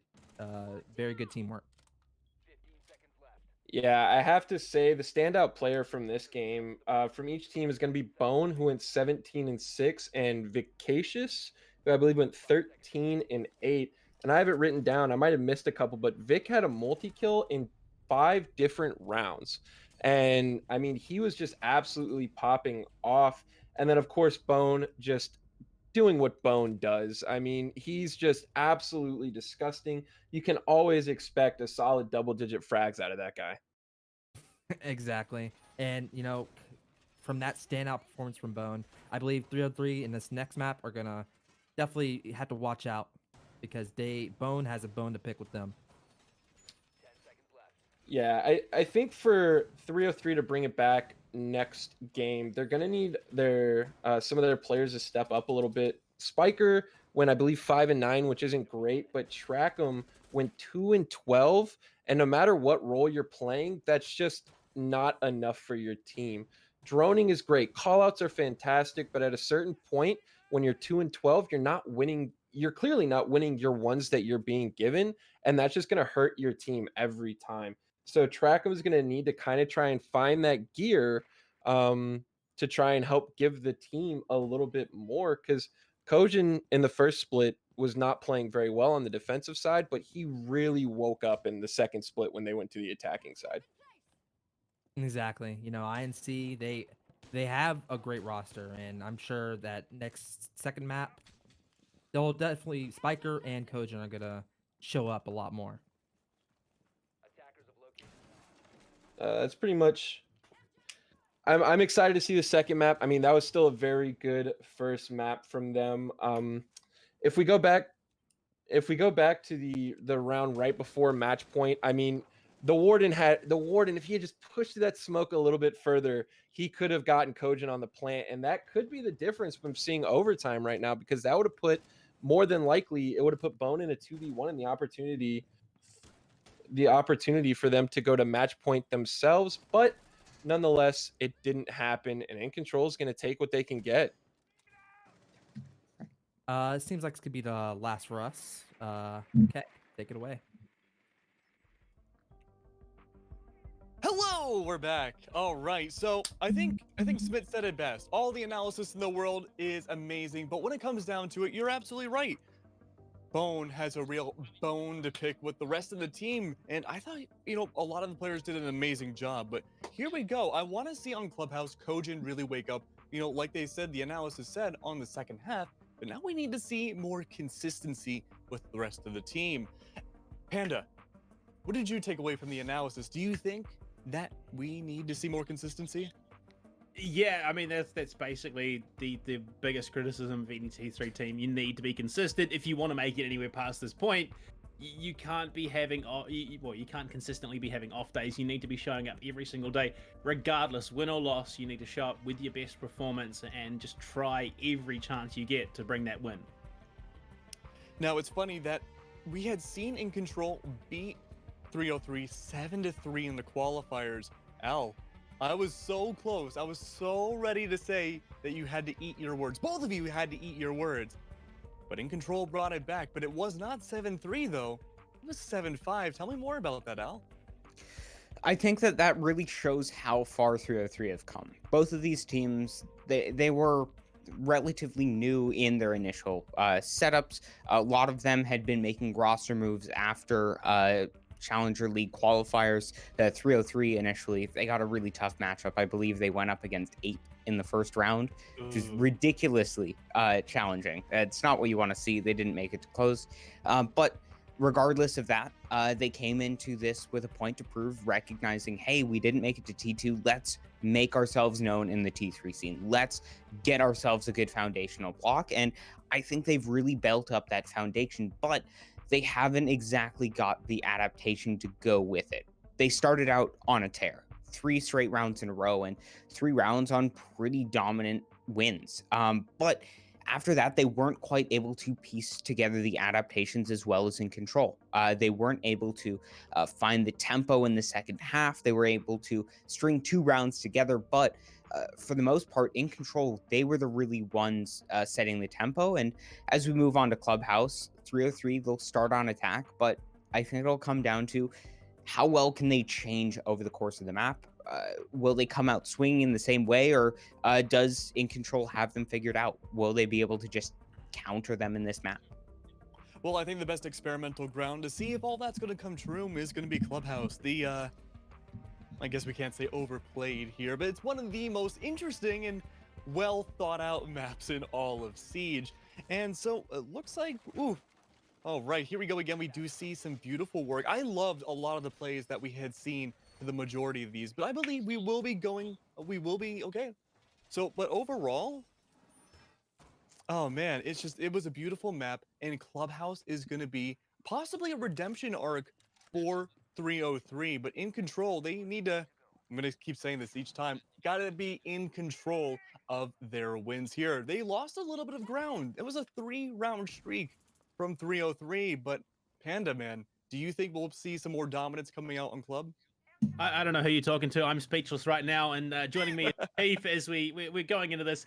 I mean, we talked about coming into that first map, the struggle that 303 had with mid-game momentum. They just weren't able to do it, and it was incredibly evident there. They not necessarily purely down to their own shortcomings, more because Incontrol Nation just they just have that depth of fortitude. They were able to bring it back and definitely made it hard for 303. But the fact that they just took 3 rounds off the bat, absolutely smashed them out, and then they just started to stall. They didn't have the momentum to carry on, get themselves a couple more on the board, because the way they were playing, they 100% could have got 4, even 5, But, I mean, the only way to figure out how this is all going to end, Al, we got confirmations. We are going to be sending it over, jumping in. Operator bans are so key on this map. We've seen that your Maverick being taken away. Are we going to see the same thing again? Yeah, we see on this map of Clubhouse the same three main bans coming out: Maverick, Thatcher, and Capitao. Capitao is a very common ban. I don't see him banned out in T3 competition. We don't see him played a ton. I really like 303. They have some great setups, and going on to their defenses, Maverick being banned out, especially with the new Mavkin trick that has been figured out. If you're on Reddit, there's a lot of cool things. He can open up a wall with around a 1.5 canisters, which is ridiculous. It opens up so many plays, so he's going to be pretty much a permaban. But we don't see Capital being banned out. I think that 303, they're going to be a team that can really exploit that. Thatcher being banned out, pretty common, speeds up the attack so much. I think 303, they have the strategies to boot, and they set themselves up better than their opponents. I think that their tertiary bomb site defenses on Oregon, they look just head and shoulders better than Incontrol in terms of their setup. It's just whether they can execute on that setup. And Incontrol, while we haven't seen them have the best strategic base at all points, they've consistently been able to find frags on the day. And I think that's going to be the decider mark. If we can see that consistency come in terms of the frags from 303, they'll be head and shoulders above their opponents. But unless they really fundamentally change something in the break that we have, unless they had the best pep talk in the world, I think that Incontrol are going to come out on top. Yeah, well, it's really going to be on 303. They need to find some way to deal with Bone, who, I mean, equivalency, the man's worth at least 3 players, in all honesty. Just the fact that he can take those gunfights confidently on his own. In fact, I mean, how many multi-kills did we see go his way where it was literally just him, had very little support from his team, and was able to translate it into huge round advantages? It's going to be on 303 to deal with that. But speaking of 303, they're going to be coming into a rather unconventional opening bomb site. It's going to be gym bedroom. It's usually secondary, really tertiary for most teams. And this could be, you know, a spanner in the works here. Incontrol Nation, they throw it to a less preferred bomb site, try and get it out of the way early. They can also use that to gauge the attack coming out of 303. Not the worst situation. Tech used by attackers. I'll have to see how it performs. We see 303, they're great at exploiting the weaknesses in their opponents. I think that they're going to be well prepared to go up against this lineup. I think that they'll have a way to deal with the bandit trick that Koten may be throwing at them, and they'll be able to deal with whatever their opponents can throw at them. That being said, they'll need to find the frags to go to boot. And Incontrol, they just are on such another level. Kojin stepping up at the end of that last game. Bone on a crazy another level. Sherb on the time, able to find some frags. Really, the only players that haven't been stepping up are Spiker. Yusuke is kind of middling at this point. But, like, either one of them, I'm assuming one of those two is the IGL, being on one of those more support roles. And that's absolutely fine if your IGL isn't stepping up with those absolutely fragging plays. Incontrol, they just look so strong. They look primed to take this match. But with 303 starting on the attack, they do have the opportunity to set the tempo. They have the ability to determine when these engagements take place. And I think that's going to be crucial in really taking this back from a pretty heartbreaking defeat that just came so close to overtime. Yeah, and then we'll see just how deep can 303 dig here to get themselves back in this and actually look to take it to OT. Even the win, potentially. They have that potential. It's just whether or not Incontrol let them get that far. Kojin takes some big damage as he was going for that bandit. Well, he was positioning around the wall to go for the bandit trick, but it's, you know, it's vivacious to say, no, not today, buddy. We're going to open that jacuzzi. We're going to kick off this attack. In fact, it's a multi-pronged assault coming out here from 303. They're looking to contest over to Con. They're looking to start things up over jacuzzi. And, I mean, they're not in yet. There's still a lot of tools that are going to make it incredibly hard. SAS shotgun is Kojin. That's one of them. The Nitro Cell coming out, takes out Trackham, the Sledge player, in this round. and not a bad way to do it. Nice deep toss, shuts him down, and Visacious, he's going to answer back. He takes down Sherb, so 303, they're not going to go quietly into the night in this situation. This is going to be a chaotic, bloody, hard, crazy round, all said and done, as Krill as well hitting the ground.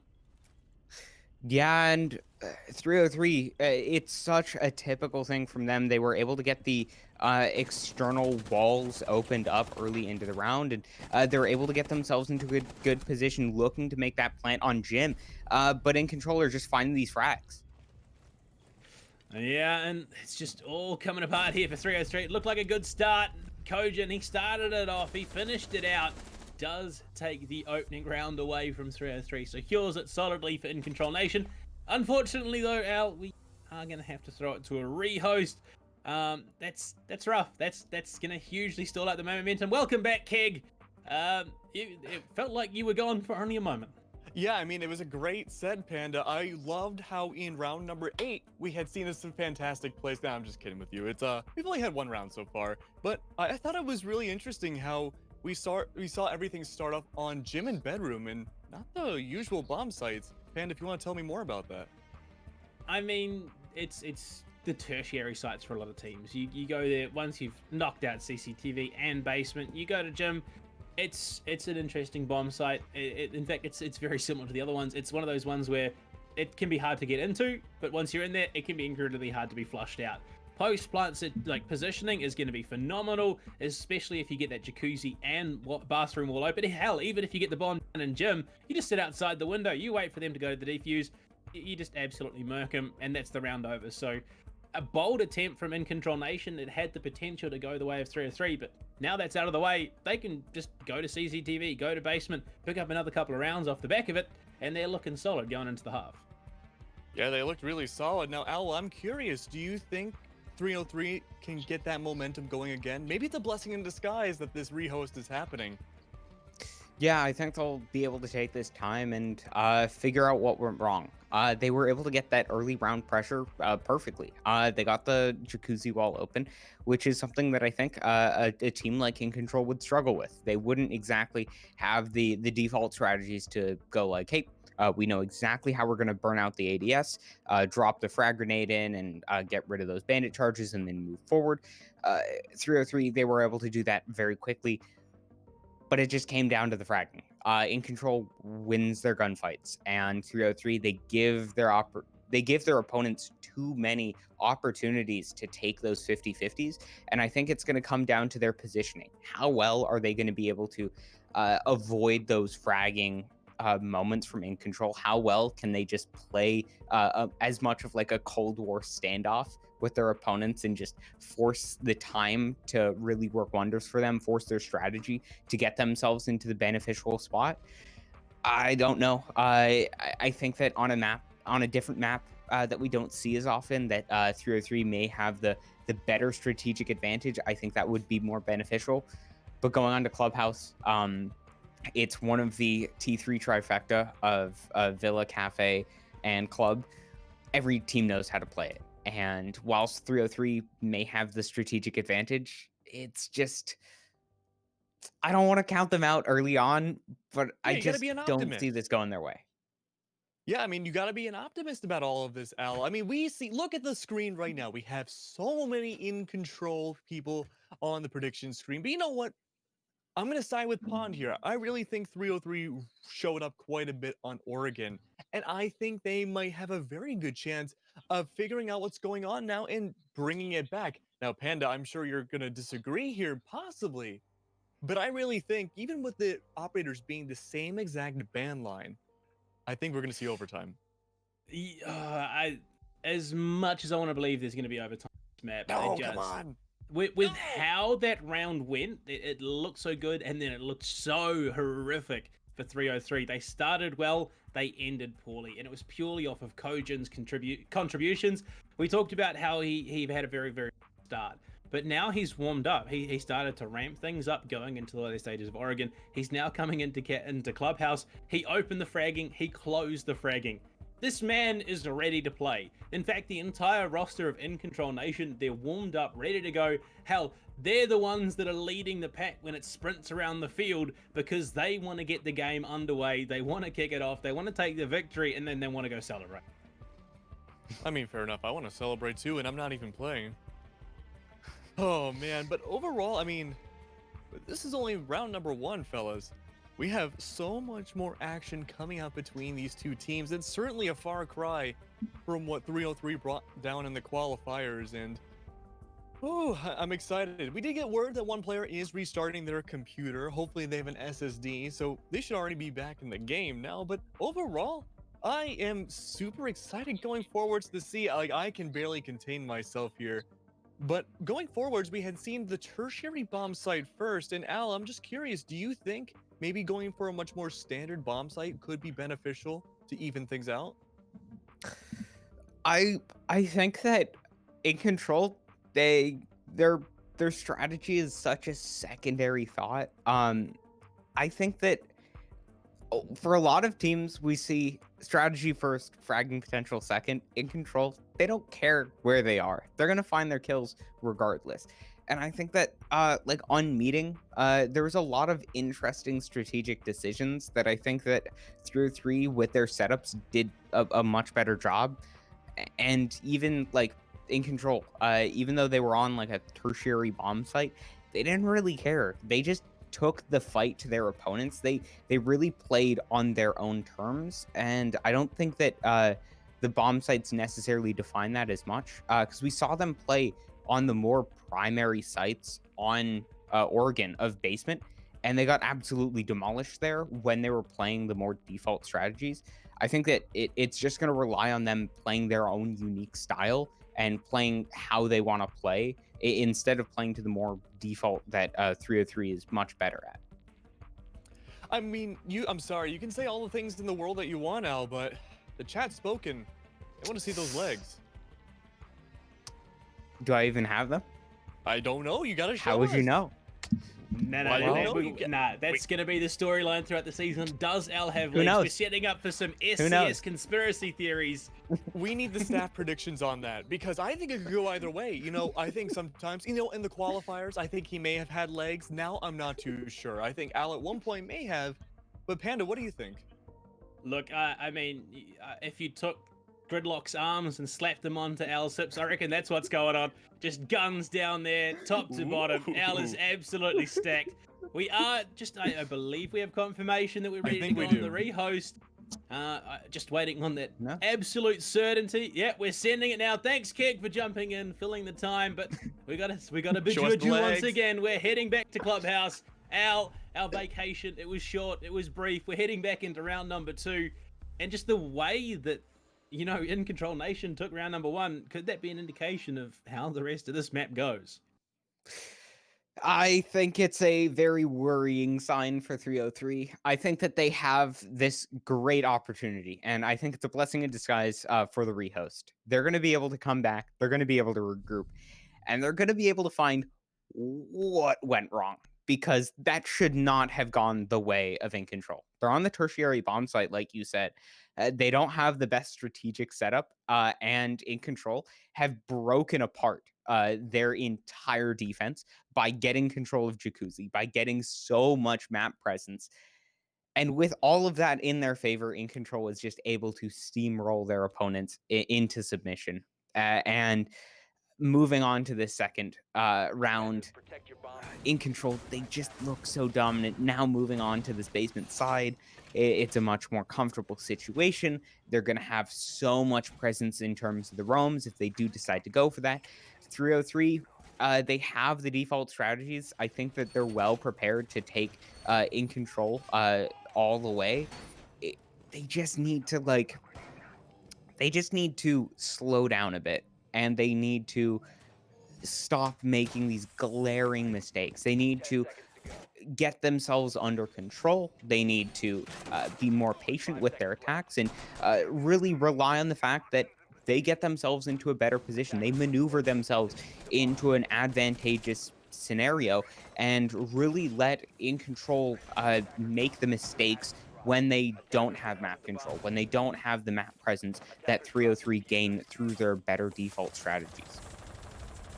Well, default strategies, it's Clubhouse. Every conceivable strategy really has sort of been fleshed out. Everyone sort of knows what to expect. I mean, the unknown quantity would be that roam game. That's easy enough to deal with on this map. Getting themselves in, though, no breach denial brought on the side of Incontrol Nation, which means that it's going to be down to the impact tricks to deny that hatch and kitchen. Dirt tunnel is going to be blown wide open. Yusuke is going to go for the second. That's the last lot of impacts that he has available to him. Now it's given over to Sherb. This is where things, they start to get a bit tough. Getting that attack off, they've used all the X-Kairos. They haven't got the kitchen hatch open. Now they've got to rely on Krill and those Selmas, and the big worry is Sherb still has one impact left. If they get that off, if they deny one of the Selmas, kitchen hatch is untenable. They've got to force it in through those choke points. There's potential for this to go catastrophically wrong for 303. It could go wrong at the drop of the hatch, and we've seen so many of these rounds go down to the wire in previous maps. We've seen Incontrol take so many of these rounds, they look counted out and just find these roam presences. It's going to come down to a crucial gunfight. 303, they find the initial frag with Shiba, but once again, we see Spiker on this roam, like you were saying. This could spell disaster at any moment. Silver, he's prepared for it. He's on the rappel. He's able to get that map control. And I think that 303, they have a great default strategy set up. They have their players in position. They recognize what Incontrol are able to do. It's just such worrying presence when you still have Bone left alive. Anything is possible when this player is still alive, and you can never count Incontrol out. Yeah, it's rough that they lost Cochin early. That's the stall out, the slow, the momentum killer on the side of Incontrol Nation. And you were just speaking about Bone, and unfortunately, the gods must have heard his name because he gets tagged low. But Sheba is already aggressively pushing in. Finishes off Bone. The drop into Armory is going to be happening. Spiker and Sherb, the last two left alive, and the drop has happened. Sherb, he takes down Tracken, but is refragged out immediately by Visacious. Spiker throws in the Nitro Cell, takes the head off of Visacious. They haven't got the plant down. There's only 23 seconds left. He's looking for more angles, trying to find the gunfights, goes for a spray, but is going to decide better of it. Repositions towards 90, looking for the angle on the bomb plant. It can't, he does! He finds the header Krill! Triple kill for Spiker in the round. It's a 1v1. We've seen this multiple times already, Al. And Spiker, he's going for the vertical control. Sheba is dancing around, trying to avoid lines of sight. Drop down happens. Spiker has control over the diffuser, but not control over the room. He's gonna go fake it out, try and bait Sheba into the wrong position. Time is ticking away. He's got the angle. Spiker sees the backside. He gets the head. Quad kill and a defuse in round number 2. Spiker has turned up. And that was incredible.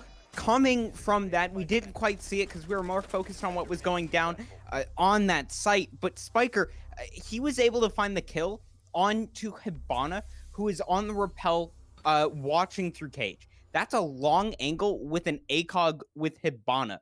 That's not a gunfight that you should win if you're this Malusi with not even the T5. That's the MP5 now. He was able to find everything. He played that to perfection. He was able to isolate every single one of the 1v1s in 303.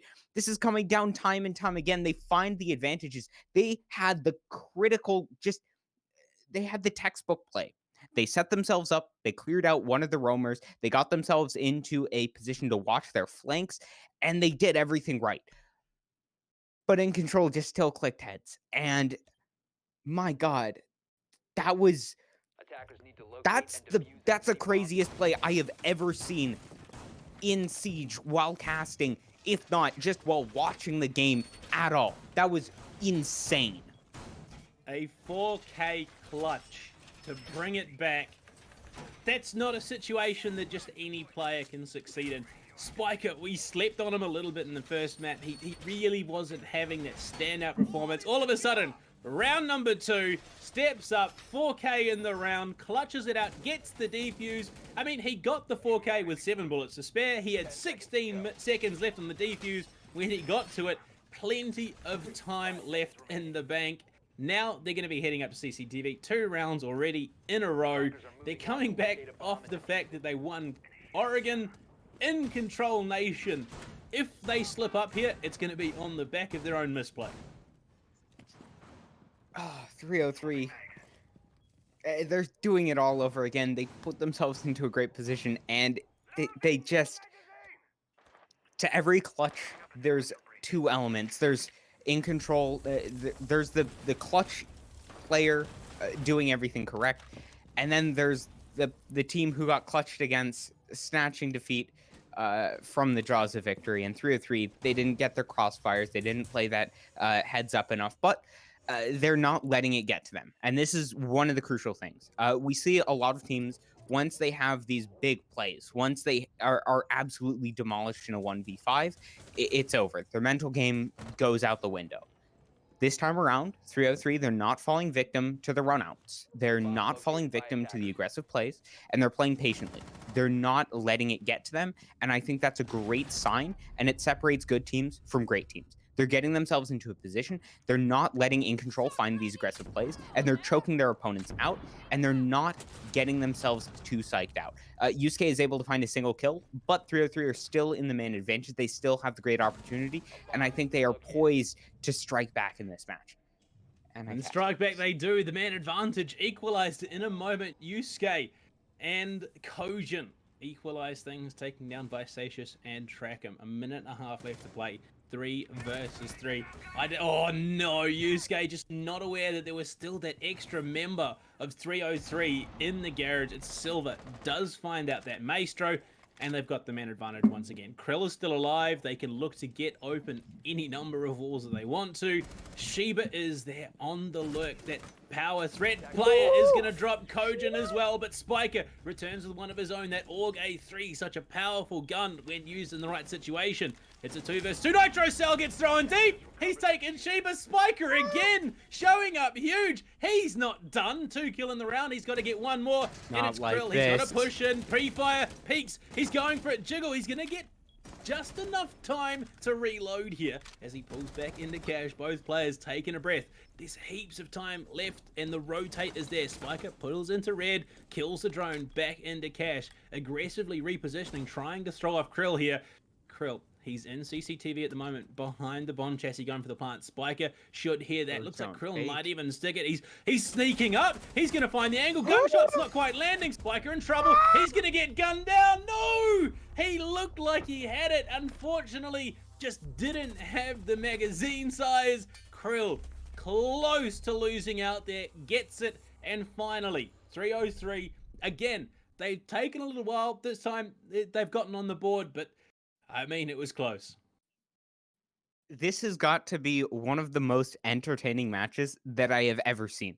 There are so many clutches. There are so many miracle plays coming out from both teams, and every round is pretty much coming down to a crucial 1v1, and it could go either way at the tip of a hat.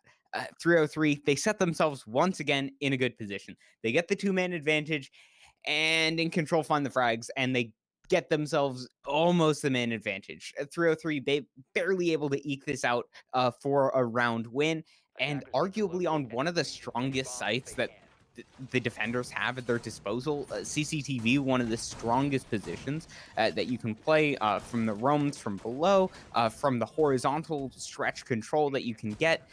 It's so cool to see how 303 have been approaching these attacks. It just the absolute hero plays that have been coming out from both teams time and time again.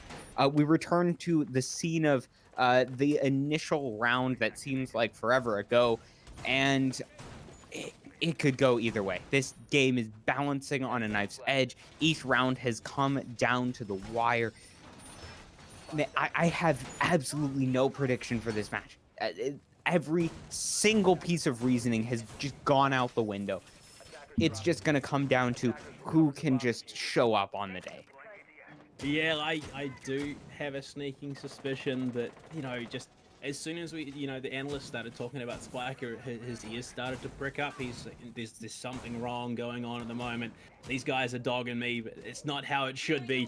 Steps up, 4K clutch in round number 2. Almost got the 3-man clutch there in the last one. Bone has yet to find a frag, which is, considering how he performed last match, that's not at all the turn of events that you would have expected. Pushing in now, they've got control of this CCTV area. Spiker's in cash, contesting onto Suicide Window. but they're starting that slow push over, and Visacious opens up again. 2 rounds in a row, Sherb has been the unwitting victim of Visacious in his M762. That's a bit rough. It's rough, but we've seen the Incontrol coming back from so many man disadvantages, and even though 303 they have the initial kill, they have the tempo, it's still just so difficult to predict. Incontrol at the moment, Bone, as you were saying, he hasn't come alive in this map so far. At the drop of a hat, he could just frag out, get a 1v5 ace, and I wouldn't be that surprised. Yeah, and I mean, going into this, it's Yusuke to even things up. He's taken down Visacious, who was the first one to bite in this round so far. Bone in cash at the moment, has support from Spiker, waiting for that push onto red stairs. It's going to be Silver there. Oh, he's seen! Spiker, no, it's the second gun. Sorry, I'm so excited. It's the second gunfight he's lost so far, but quick frags going both ways. Yusuke takes track him, Silver takes Bone, just pushing Bone towards the bottom of the leaderboard, unfortunately. And Yusuke and Kojin, we know how well bombs like Kojin was the defining factor last time round, but there's still 3 players on 303 that's still alive. You can't count them out at any stage. Krill, he finds Kojin. It's all on Yusuke, 1v3. Can he match the prowess that Spiker had earlier on? He's got the UMP-45. It's not the greatest gun for these situations, but it's still entirely possible. Krill going for the defuse plant. At the moment, there's a lot of angles being contested. Unfortunately, Yusuke, he just isn't able to dig deep enough. And Silver, he gets another round on the board for 303. Yeah, and Silver really making up for that crucial frag that he missed, allowing Silver to go, allowing the Malusi of Spiker to just go on that tear in round 2, really stepping up, and I really like that adaptation. That is the round that I wanted to see, round 1 coming out from 303. They got map control, and crucially, they did not give their opponents the time or the ability to find those 1v1s. 303, they got themselves into a position. They always had 2 players right around each other, able to go for the wide swings, able to go for those trade frags. And that's the 303 that I want to see. They're getting themselves tied up with their opponents. They're poised to take the lead for the first time since the turn of the half in that first match. And they look really solid going into this game. I really like their attacks. I really like how drilled they are. It's obvious they've put in the time. They're so close to just making it work. And Bone, we saw him show up on the first map, an absolutely ridiculous cost, sitting at 0-3. We know mentality and momentum is such a big factor. And in Control, they have some players that are stepping up. Spiker, he wasn't the greatest, as well as Yusuke on the first match. Now these 2 are the top fraggers for the team. If In Control can start getting Kojin, start getting Bones, start getting Sherb online, 303 stands absolutely no chance. But if 303 can continue to demoralize their opponents, continue to get this tempo advantage, they are looking solid for a map win. Yeah, I mean, you've heard of the sisterhood of the traveling pants. This is the brotherhood of the Kevlar pants. I mean, Bone wearing the carry pants in map number 1. Spiker said, "It's my turn now, guys." He's 6-0-2. He's fragging like an absolute demon. At the moment, they have started up their push. 303 looking to establish that vertical control. They've opened up Dirt as well, and Sherp, he's ready and waiting, trying to find some kills. Damage has been done as that impact does come out. In fact, there was a total of 6 impacts as Track him just being plugged in the gut. Sherp gets some damage back. He decides better of it as Track him. He's in a bit of a dire spot here at the moment as the follow-up impact came out of Spiker, almost getting the utility kill there, which is not something you see every day. And Track him, he escapes for now. He's going to start doing his job, but look, there's this big pinch coming in. Kojin was the first player to die last time from that dirt tunnel position, and it was all on Spiker to clutch it out. Al, can we see the same thing having to be the result again? I think 303 are a better team than oftentimes we tend to give them credit for. I think that they're not going to let the same thing happen twice. And we see vertical destruction going both ways. In control, they're not letting their opponents get anything for free. But crucially, they're not giving up these initial frags. Kojin gets aggressive, loses a ton of health, and then backs off. This is a great movement from In Control. Now they have they still have the same man advantage while they do have much less health than their opponents. They've been trading each of these tit for tat. They've been trading map control for damage on their opponents, and they have not been going down. But 303, they open it up with a kill, but just with a minute remaining on the clock. They get control of dirt. They get themselves into a good position, but In Control, they still have map control on their side.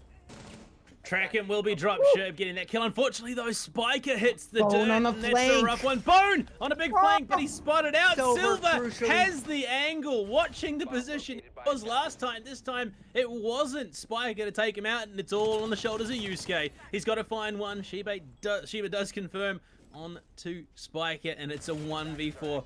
Very reminiscent of the last time this bomb site was played, but I got to imagine 303 have learnt their lesson. The crossfires are being established. They're watching all angles that he could possibly come from. Pings going out though. Yusuke is being fed information. He just needs to find one kill to open up the potential for that 1v4 clutch. He's going to go for a swing onto blue, but the generator's there to block vision.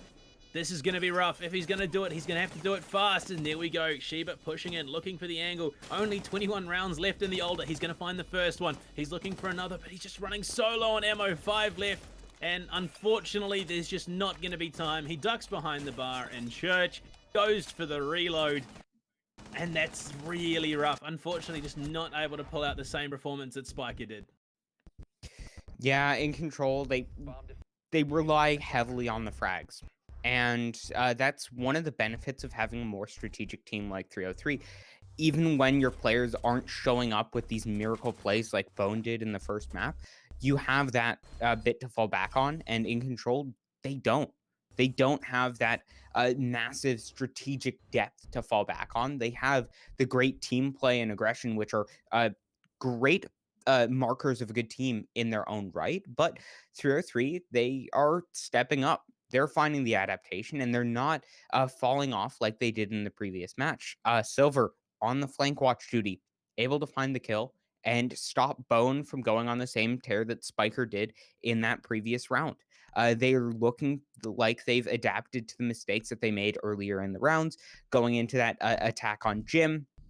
They didn't give opportunities for In Control to strike back. They found their crossfires. They didn't get too aggressive with Maestro being in the 1v4. And they look like they've turned a corner. It looks very good for them, but we'll just have to see how In Control take this in this final round. Yeah, but unfortunately, again, we are just having a plethora of issues here. We are going to be having admin rehost apparently. So, welcome back, Keg. It's a bit longer that you've been away, but we're glad to have you back. Oh, I believe he's still muted. So if someone could take the duct tape off when we can hear him We're again. back. There we Hello. go. He's back. There we go. Hello, I've been freed. Overall, yeah, I mean, I hope you enjoyed the game going a little bit in slow motion. It's not something we see too often, but it's part of our new special effects program that we've yet to release and probably won't ever release. But overall, I'm just curious, you guys, how's the game so far? I've been watching, but my vocal cords haven't really been used, so I'm curious to hear what you guys think. Well, I mean, rehost after round 1, which was a rather decisive In Control win, and then Spiker pulls that off. Like, you expect going to rehost, momentum stalled, things are just, it's going to be a little bit sloppy. You're not going to be as cohesive. 1v4 clutch with a Malusi post-plant situation with enough time to get the defuse. That is not something you see every day in Rainbow Six Siege eSports. You gotta give it to Spiker. He's really bringing it back this map. He's trying his best. He is playing his heart out right now. And Al, there's been other players too that have been doing so well, but Spiker's taking the cake. Yeah. I do have to say, though, after that rehost, I think 303 were the ones who came out on top. Like you said, coming out after the rehost, you start a bit cold, and I think that definitely hurt In Control. They had to rely on a 1v5. Ridiculous play coming out from Spiker to find that frag. Sorry, a 1v4. And from that point on, 303 looked like the deciding team in these rounds. They look like they've shored up the mistakes, going back to gym, going onto the CCTV, came down to a 1v1, but they look just a bit better. We can see coming this absolute clutch coming out, and we can see that angle that Silver was playing. It should theoretically have been in position to deny Spiker, but you know, you can always you can put yourself into the best position. You can move those pawns into the greatest positions, but if you don't click heads, you're not going to win the rounds. I mean, Yeah, yeah, and- that's pretty much what it comes down to. But Panda, please continue. Yeah. I want to hear more about head clicking. Like as much as you like, oh yes, I want to hype this up 1v4, it was all Spiker. It really wasn't. There's so much more that goes into it. Information being fed. You've got Yusuke who's playing that maestro. Those evil eyes were in position, feeding all that information, and there was no way Spiker was able to pull that off without his team feeding information, feeding position off the backside of that.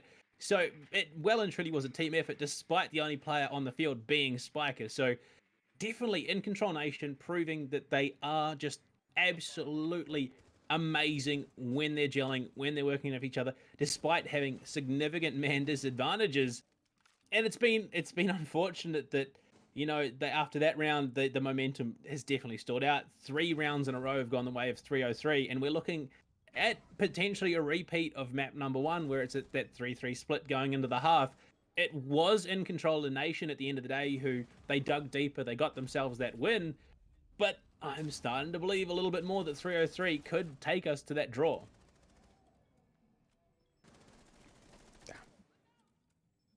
Yeah, I mean, overall, bring them to the draw. That's what we want to see. Al, man, I'm disappointed in you, though. I'm very disappointed.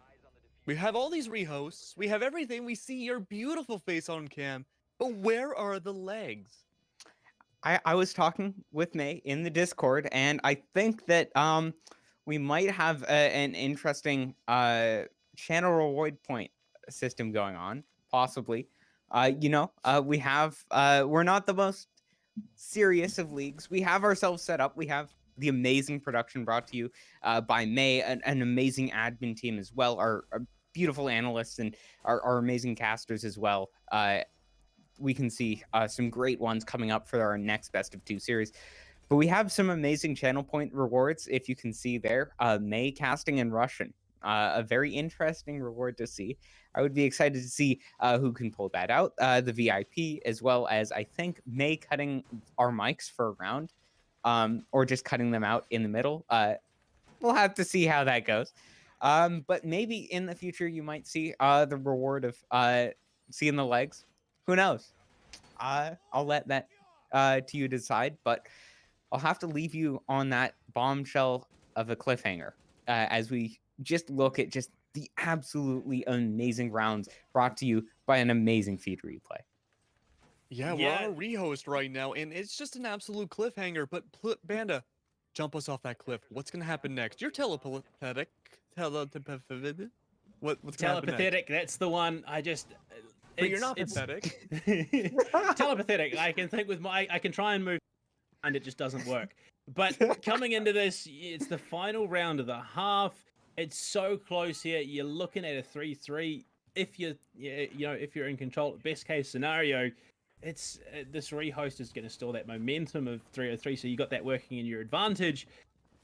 But that's the thing. It's Clubhouse. They started off on the attack. They're going to be heading over to the defense, which is the preferred side for a lot of teams. So Incontrol Nation, they're going to have to step it up. They're going to be working off the back foot.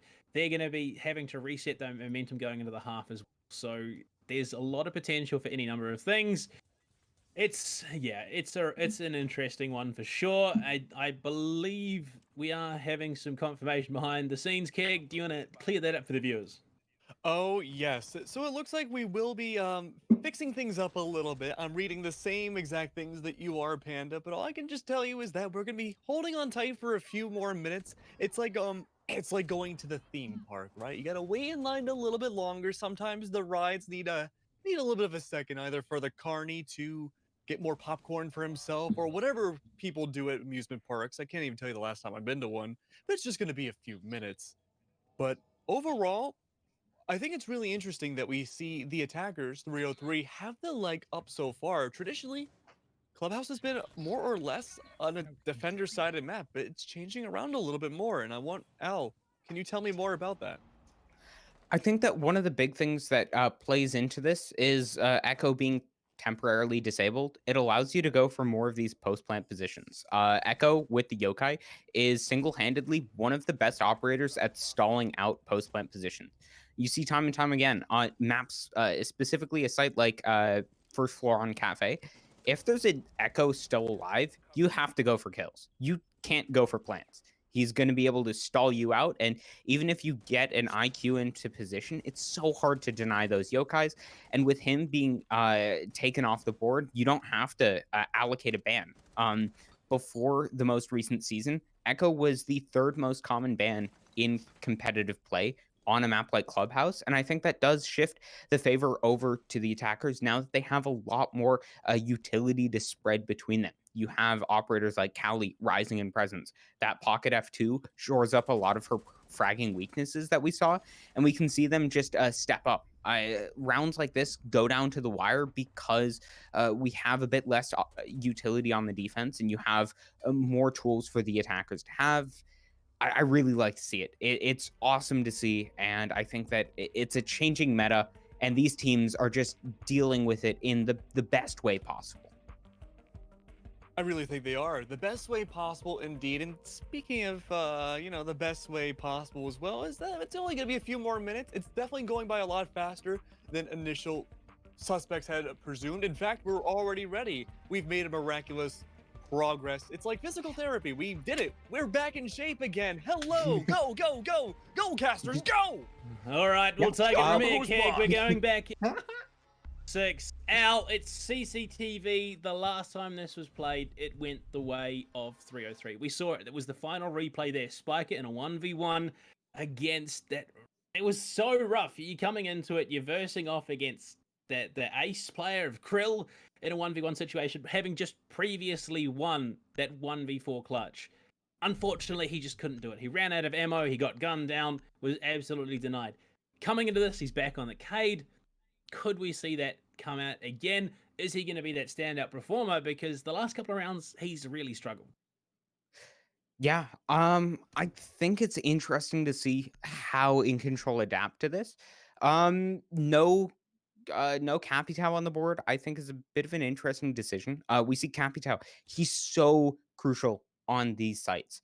And with a very distinct possibility of 303 realizing that Incontrol could be going to CCTV, we saw them struggle with that balcony position. It netted them 2 kills in the previous round. It stalled out the defense for Incontrol. It allowed them to really step up. It was a great play, and I think that 303 are losing out a bit for going back, but Incontrol, they're the ones who really need to step up. They're the ones who have been losing these rounds, and they need to find some proactive plays. Otherwise, 303, if they shore off their mistakes, which they have been looking increasingly more confident in their attacks, I think they're going to be in a prime position to take this round, take this half in a 4-2 split, and a 4-2 split that we typically see going the favor of the defense. Yep, but 303, we thought it was, Incontrol Nation. They did all that work. They themselves up coming into this, but 303 map number 2, it's their pick, so they're feeling a little bit better coming into this. They just seem to have this deeper understanding of what's going on here on Clubhouse as they are starting that pressure. The upside down rappel from Trackham onto the garage door. I think I've seen that twice in my casting career for Rainbow Six Siege. Doesn't find anything for it, so will just back himself off. They're looking to start that pressure onto this bomb site, onto CCTV. Sheba downstairs is looking for that information as to whether or not he can open up the floor and destroy the Electro Claw. Trackham as well, looking to use that frag smoke grenade to cover, trying to hide what they're doing here. I mean, the frag grenade's kind of going to give it away. Electro trick coming out now. Spiker, he repositions it. It's a situation of maybe too little too late. They will get at least a little bit of that wall open. And in fact, they get the double explosion. So there is a long line of sight into the bomb site now exposed. Yeah, and I think this is just one of the things that sets 303 apart from many other teams. They're able to get this advantage, but we can see once again, this is the position that I was criticizing. This is the capital that you should be using. Forcing out these positions, it has caused so much of an issue for 303. Incontrol are exploiting it, and now Yusuke, finding a kill at very little expense to his health, is in a prime position to stall out the round and really find control, but he aggresses. Why? Fasacious hits the kill, and now 303, crucially, they have control. They have the crossfires now in their hands. They're going to be able to pounce onto the CCTV site, and with control of Lounge, with control of Garage, they're in a great position to go for a post-plant position, and they'll be able to avoid a lot of the nitro cells that'll be there for the defense to deny those plants. Yeah, I think he just underestimated the pressure that was coming in towards Garage. Shiba from below takes out Sherb, giving 303 just even more of an advantage. Bone, he's got something to say about it. Takes out Shiba on the response. This is going to keep things safe from below, but Visacious pushes in, takes out Bone. Visacious, this unknown entity for 303. They just can't seem to pin him down. He's looking to go for the aggression. Spiker takes some damage, but they know that Visacious is in Garage right now. Silver will be pushing in towards the bomb site. Has control of that CCTV window. Is going to be in deep, but Kojin is there. Swings just sees him at the last second. Is he going to be able to get the kill? Damage done. No kill confirmed. Nitro cell from below, but I don't think it's in the right position. Impact onto the wall. Spiker, the big whip as Visacious finds the triple. Kojin can't quite clutch it out. It's Krill, that AK-12 is consistently stepping up here on the ace. Shuts it down. Secures 303, their best shot at an overall draw, going 4-2 into the half. 303, they look solid. They stepped up once again, and Visacious, man, if he can continue this form, he is definitely my MVP of this series. A heroic performance in map 1. Absolutely stepping up for his team, and it's not anything against the rest of his team. They have been stepping up as well. It's a great supporting cast to allow a single player to step up. We'll see him moving onto the defense, onto the dapper Kentucky gentleman of Warden. And I've been critical of this operator in the past. I'm interested to see how they pick him and how they rotate him. We saw 303 really emphasize this pick in the first map. I'll be excited to see how they're able to manage it. The deployable shield going out on the garage area allows you to play so much differently. It allows you to extend those horizontal holds. But once again, we see Bone, that lethal sniper of the Cali. This could be a repeat of the previous match, but with 303, with the round advantage, they have a bit of a buffer to play with. They're looking so good to take this. With Incontrol, though, you can never count them out. I really hope this goes to overtime. This has just been an amazing match.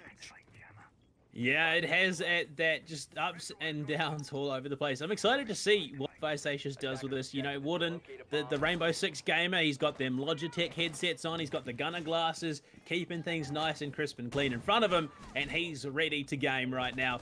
Visacious, 3-0 since the rehost, big triple kill in that last round. He's looking to take things all the way, get 303 that win. But yeah, Bone, back on the Kali. We saw what he was able to achieve on that. Now he's on the attack. He was absolutely formidable. So I'm excited to see what he's going to be bringing out. Will it be that alteration switch between the Buck, the Kali, and the Sledge, just wherever they're needed? Lance goes out. They're going to start that hard breach onto the wall, and smart play there by Yusuke. Gets himself up onto the roof, keeps himself safe, denies the potential of an aggressive peak from Visacious. Yeah. You can never count Incontrol out, and with Bone starting to frag out, this is going to be a very difficult position. Shiba, though, has been stepping up as well.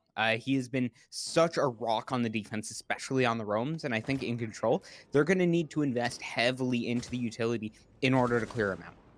We saw him on the second floor on Oregon find so much of an impact presence.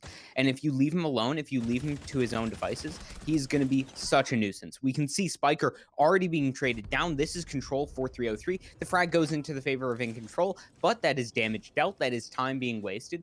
Incontrol, they get control of the map, but it is at a very steep cost. 303, they're not letting them take anything for free, but Incontrol, they're stepping up. They're taking control of this match on the attacking half. Yeah, the aggressive push into Con Yusuke is going to enable the opening of the wall into Cash as well. No longer a tenable situation for them to hold. They've got to find a position that isn't compromised by one of these angles that has been opened up. Drone's going in, track him, will shoot it out. Krill finally takes down Spiker, but it's a Zofia with standers there. Long range shots of the SMG, but I don't think Krill knows how low Spiker was. As he dropped down, Sherb trying to get in position, give Bone the opportunity to get the pickup. No, Spiker's just gone straight for the withstand. Krill watching on domain stairs could come in for a huge flank if they aren't doing something to deal with him. As you know, Spiker's headed all the way upstairs. They have no idea that he dropped a hatch. This is going to be a huge flank if they don't read into it and deal with it. There's no Nomad on the board. Their flank watch has been put outside. This is going to be huge. Krill has to capitalize. Sherp will gun down Visacious. Finally taken out that Warden who potentially could have been a huge thorn in the side. Krill still not dealt with. Track him. Finds Bone. The Kali gone. No impact in the round yet so far other than enabling the opening of that wall.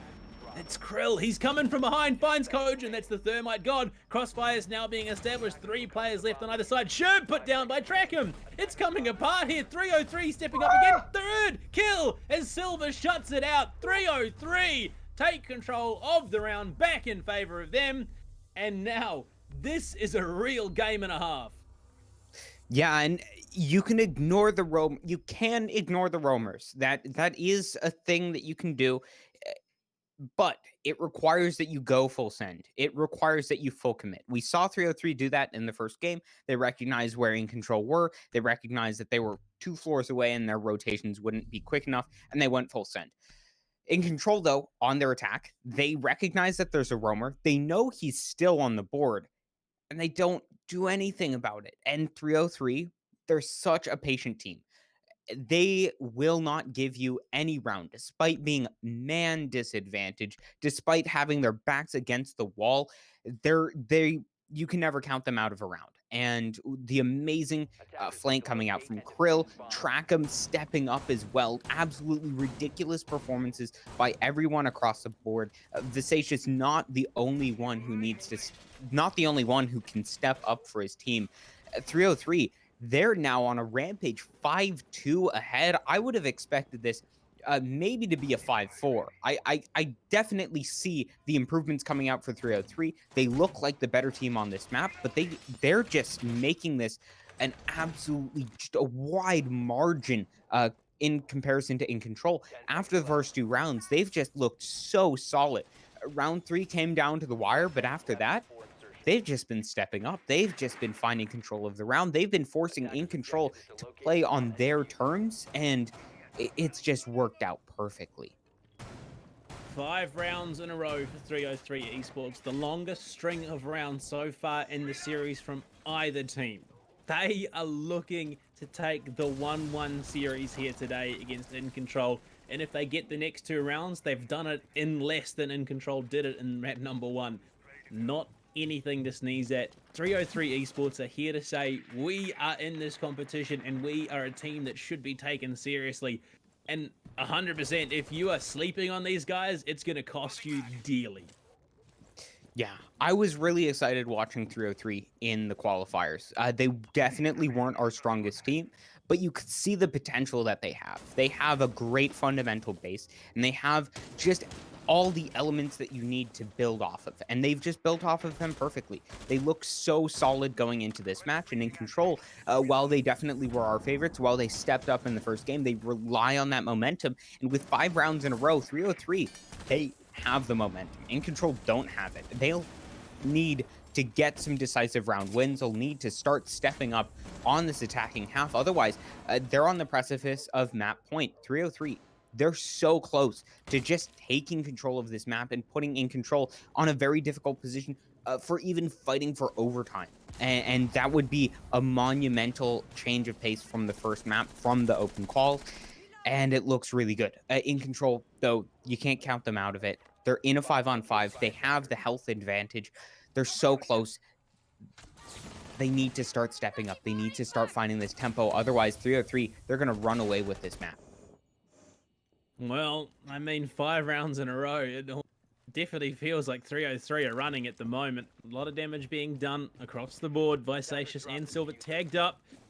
Spiker is going to be making his way down Dirt Tunnel, just clearing out all that utility. Trackham is there on the smoke, has used some toxic canisters already. Kojin holding a tight angle. M590 swing is going to be there. He does some damage. He gets Spiker down. Can't quite confirm. Throws the toxic canister. No, holds it. Decides better of it for now.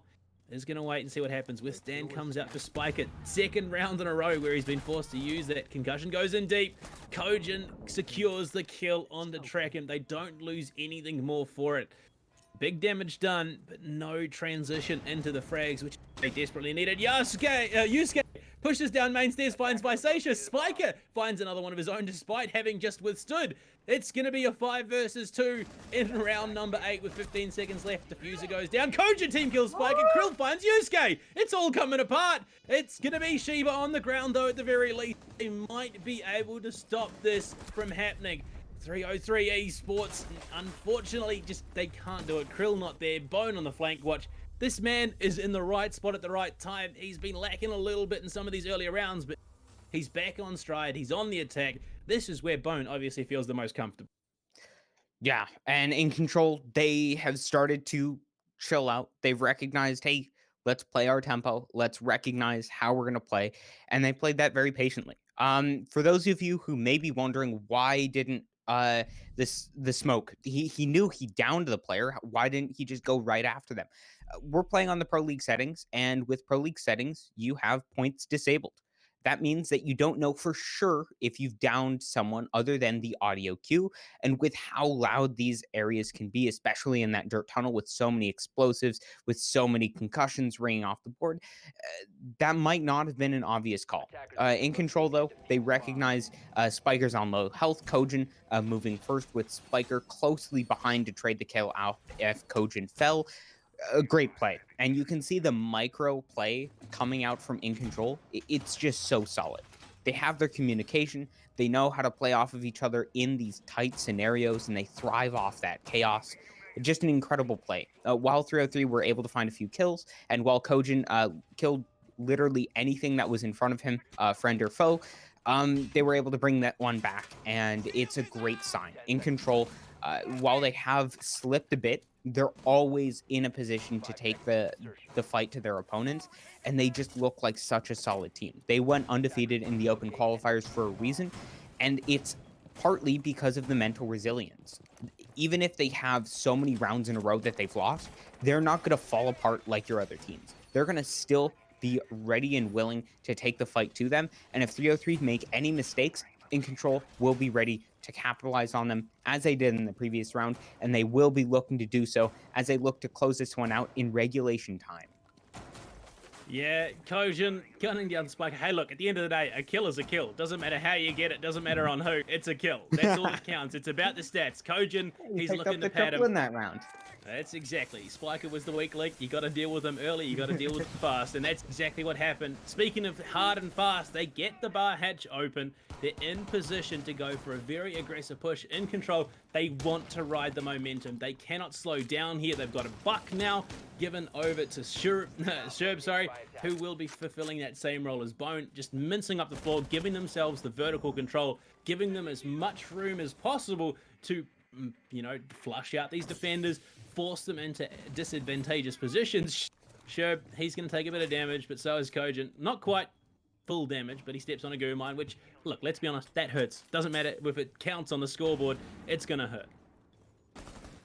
Yeah, And we can see coming out from the comp of 303, bringing out both the Malusi as well as the Legion. They're going to be slowing their opponents. They're recognizing the very strong rush presence that Incontrol have, the tempo that they can push, and they're setting themselves in a great position to deal with that. The impact trick coming out is able to deal with one of them, but Sherb stepping up with the kill. We saw him have a bit of a quiet map. It's now Incontrol who are finding the frags. They're finding the tempo, and they're deciding this match. They are looking to close this one out as they are just on an absolute tear. 3 kills in quick succession, 2 from above, 1 from horizontal. Something to say about it, he's not happy. Neither is Shiba. Spiker and Yusuke go down, and it's now on the rest of the 3 remaining players here for Incontrol Nation to get in, get the plant down. Drone goes in, flushes out Silver's position. They know where he is, but it's really, can they deal with him? No! Kojin loses his head in a dire situation where he needed to step up. 2v2, 40 seconds left. Silver's found a triple in the round. Bone goes down, 303. They're on the verge of pushing it to map point. Sherb, he's going in. No! Shiba just kills him out. And all of a sudden, it's 6 rounds under the belt for 303. Map point, a real possibility here. Well, it is a possibility. The win is a real possibility here now for 303. Incontrol Nation cannot afford to make a single mistake from here on out. Incontrol, what happened? You had that round sitting in your lap. You had that resting in the palm of your hand. And they just made just the perfect Tom Brady spiral, throwing that round right to their opponents. And Silver, he capitalized on that perfectly, utilizing all 81 rounds of that fearsome Italian, all the 5.56. And Shiba stepping up as well. This is ridiculous. Both teams are stepping up, but if you give 303 a single inch, you know they can clutch it up. You know that they can exploit any weakness. And Incontrol, they've just been falling apart. We've seen their strategies fraying at the seams in the second half, in this second map, really. And 303, they look like they are a bit better in these longer series. They look a bit better. And Incontrol, they're just such a solid team, but they look like they're falling apart. In 303, they just look so solid after so many close rounds. Yeah, they're definitely slipping. They did stem the tide. They denied a 6th round in a row, but it's come anyway, as now 303. They're sitting on map point here, looking for that tie in the series. The potential is there, especially given just how well Silver fragged in that round. The older, just this unstoppable maelstrom of bullets tearing through anyone that was dumb enough to stick their head out. And this is just, you can't be taking those fights one by one. You need to go for a double pick. You need to give yourself some advantage in the fight so you can deal with the Italian stallion in his 81 round mag. But going into this, round number 10, 6-3 the scoreline, 303. Like you said, they're on the precipice. They're about to dive in. They're about to get themselves Clubhouse now and Incontrol. If there was ever a time to dig deep, it would be now, and boy, do they have to dig deep. Yeah, they have an absolute mountain to climb, and 303, they are looking like an absolutely stand-tall mountain. They find the initial kill, though. Bones stepping up, and this is a crucial agent, an operator that you want to see come online. We've seen Bone have a bit of struggles in this map. We've seen him have a bit of issues coming online, but now with Cali in his hands, this is a comfort pick that he has. Him on the Buck as well as the Cali has been opening up so many of these rounds, and now finding the initial kill just 30 seconds into the round. A great start for the side of Incontrol, but they need to capitalize on this. They have thrown away a few maps, a few rounds where they have round and man advantages, and they need to be able to take that advantage that they have and capitalize on it. They need to not allow 303 to get any advantages through this position, and they need to crucially stop these roams from coming in as Krill. We saw in the previous CCTV roam, he had such a big presence. They need to stem the tide, and as Krill finding the kill onto Sherb, that is a crucial kill going down, and Incontrol, they're falling to these blunders time and time again. You can't be doing that. You found the opening frag. You need to ride the momentum. I mean, if you're playing a game of football, you get the snap off, you throw the toss, they catch it. You're not going to stand still and wait for the tacklers to come to you. You're going to keep going. You're rushing straight for the end zone. That's what Incontrol Nation needed to do. just the flank play. Sherb gets gunned down. He was going to be huge in enabling this push into cash. If you can't stand in cash, you can't defend it. Silver and Visacious, they're lining up, setting themselves up for the angle. It's on the nice edge. 4 versus 4 with 35 seconds to play. Visacious, he steps in, finds Kojin, but Bone will get one back on Krill. Back to a 3 versus 3. Double for Bone in the round, but time is not in their favor. They've got to go for that push into the bomb site. Spiker on suicide. Bone down in garage. They're looking to set themselves up for it, but they've got no clear avenue into the bomb site. Lance goes out to try and deal with the Banshee on red stairs. Concussions going in as well. Impacts to follow it up. Track him. He takes down Bone. Silver gets Yusuke. It's all but over here. Spiker gunned down by Visacious. 303. Get the reversal. Take map number 2 on Clubhouse. 7-3. Yeah, and maybe not the flashiest of plays from Visacious in that final round, but the 2 crucial impact tricks coming out from him. A great play. Obviously, with the rehost coming out, we didn't see the full scoreline, but Visacious, he's got to be my MVP of these 2 maps. He's solid. 303, they look like just an absolutely drilled team. The mental game was on point after such a heartbreaking defeat on that first map. We see a lot of teams just fall apart on the second map once they're so close to pushing it to overtime. And 303, they weren't that team. They seemed so solid. I'm excited to see how they do, splitting this absolutely entertaining series. Keg, now that you're back with us, what do you make of that? That was just an amazing best of 2. I think all of you guys need to apologize to 303 with those staff predictions. They showed up and they showed up hard. Look, in my defense, they didn't actually win, so I didn't lose either way. I'm happy. I don't care. No, it was an absolutely stellar performance. I could not tell you who my MVP is for that match because 303, as an entire unit, stepped up, outperformed any expectations we had after map number 1. Yes, Visacious was involved, but so was every other member. Silver, with a 3-man lockdown of basement and church with that older. Yeah. I mean, these guys are just an unexpected team. We sort of slept on them coming into it. If I'm watching this right now and I'm one of the other teams in the competition, I'm concerned. Yeah, no, I think there were a lot of standout players on both sides throughout the entire thing. Sheba really stood out for me, able to get a bunch of clutch situations down, and just so many other players. Al, who was your MVP? I would have to say Visacious. He was just the rock.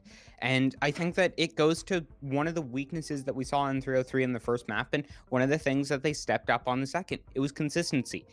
We've seen a lot of teams, they have streaky plays. Incontrol was one of them on the second map. We saw them step up with a 1v4. They saw them step up with a 1v1 clutch in this round, that round. And all the meanwhile, Visacious, while he didn't have like the craziest, flashiest plays in every single one of those games, he did his job for the team. He used the impact tricks, he utilized his gadgetry to the best, and he found frag round after round after round, and was really the rock that 303 just built this mountainous offense on. I said in the close qualifiers, if they can really shore up these mistakes, they're going to be a threat to the top teams when they move into the league.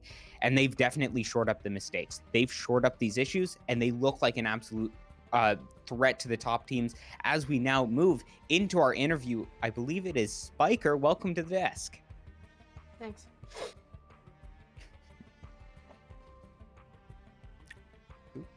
I'm sorry, I'm just a little bit blown away. You're incredibly young, and you're putting on a performance like that. A 1v4 clutch situation down in basement, then you go into the next round, you almost get that 1v3 clutch. I mean, what was going through your head in those two?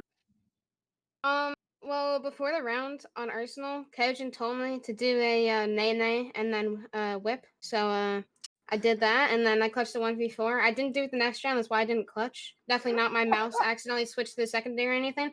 But yeah, I mean the nay and whip has powers. That's all I can say.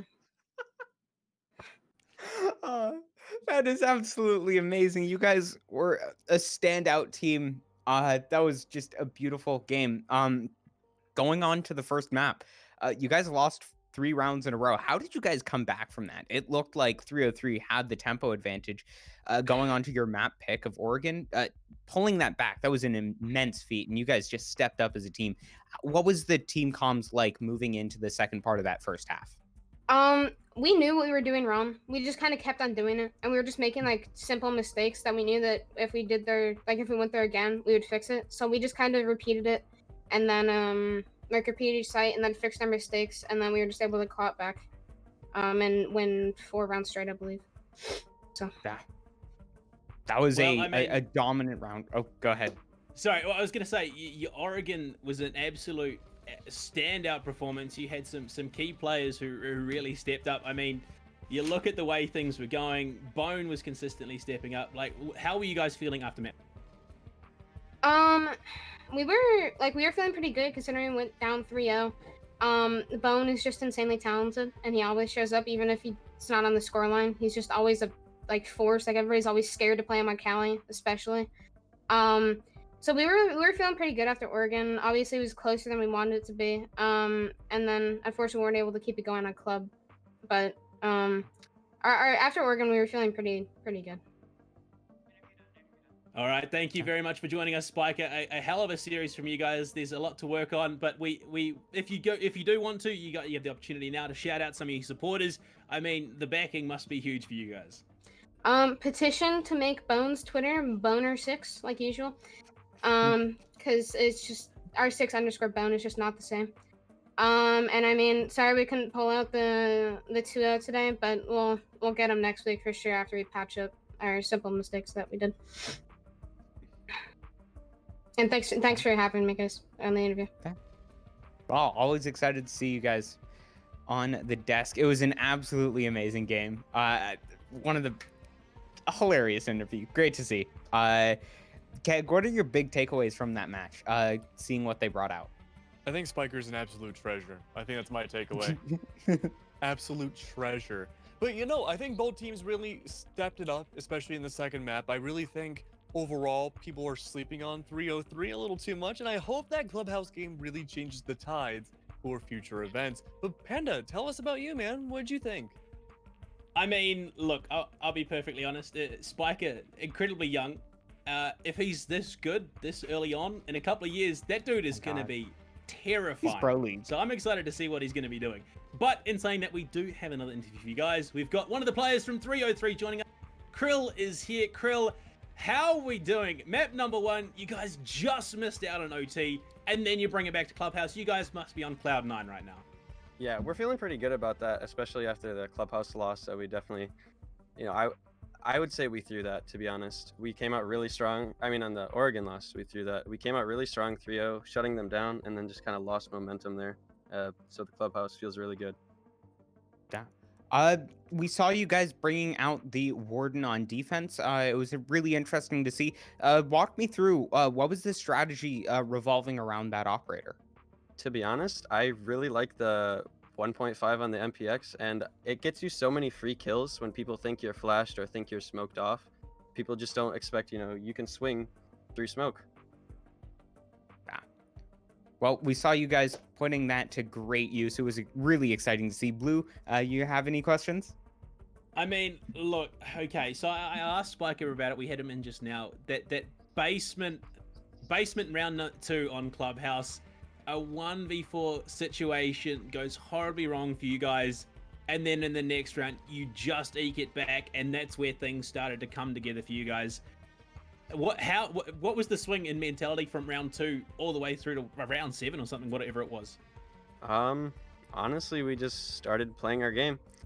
You know, corrected a couple little things here and there after that 1v4, but I thought that was about it. Simple enough, but I mean, you guys did phenomenally well going into the second match. Do you have any shout outs you want to give to your fans, the supporters? I will be honest, I doubted you guys a little bit, but I'm starting to believe in 303 eSports right now. You know, I'll give a shout out, to be honest. I really hate to do this, but a friend of mine told me to tell everybody to follow R6Pogi on Twitter. And that's all I got. Simple, a man, a few words. Krill definitely doing his job there in the team. 303, well done on tying things up. But to break things down even further, Al, I think that's us done. We've got analysts to take us even further into it. We're all shouted out. Guys, Keg, you could lead them into it. They've got more to talk about than we ever could. Analysts, take it away. Yes. All right. Well, some insane plays from today's game. Spiker, shout out to that guy. Insane clutch out there. I was honestly surprised. I was actually gonna put that up there as one of the rounds we wanted to show, but unfortunately we couldn't be able to. Um, not much can be said, honestly. At least from my side. Spiker, or not Spiker. In Control Nation, they had that. You know, they did, and they just got a little bit too aggro, in my opinion. Um, just aggro's on plays. Sherb being in round 3 and 4, just losing his life at the beginning, running out. It wasn't a smart play, and I was a little surprised to see that. Um, Go on and take it, Wet. Yeah, I was gonna say, I think there was about 3 rounds in a row there where Sherb just seemed to be dying extremely early without making really any impact. 2 rounds back to back with the run out really early in the round, not netting him anything, and then right after that round, I believe he also died as mute, playing in gym or bedroom somewhere. But I mean, this was an extraordinary map. There was clutches on top of clutches, not necessarily by one player. We had Spiker with a 1v4 or 1v3 in round number 2, but then there was also like round 7 where there was that 3v5 on CCTV, where they just pretty much just started trying to run in to that doorway, and I believe they had a vaultable hole for the con wall. Oh, excuse me, for the con wall, but the SMG-11s came alive with Trackham and Krill, the guy that I said needed to step up, Trackham, and he did step up in that round. I mean, a big 2K to really shut down that attempt to just push in and go for the frags. I mean, honestly, all the players that we had thought they needed to step up from last map came alive in this one. Track them, just that 3K at round 7 was just absolutely insane. I'm actually happy to see those players from the last map that didn't step up too well, just show up in map 2. Honestly, there was just a lot of things. I thought Incontrol was definitely going to sweep this up. No doubt. I mean, they had really good players. They have a solid roster, and I was surprised. I was surprised to see 303 come over there, just showing me up wrong. And I didn't expect the roster change they had. I didn't know that 303 eSports had Chiba. I was honestly surprised to see that him in their roster. He's a gunner from what I saw, and I know he didn't really show up too well on map 2, but he is definitely gonna be an impactful player.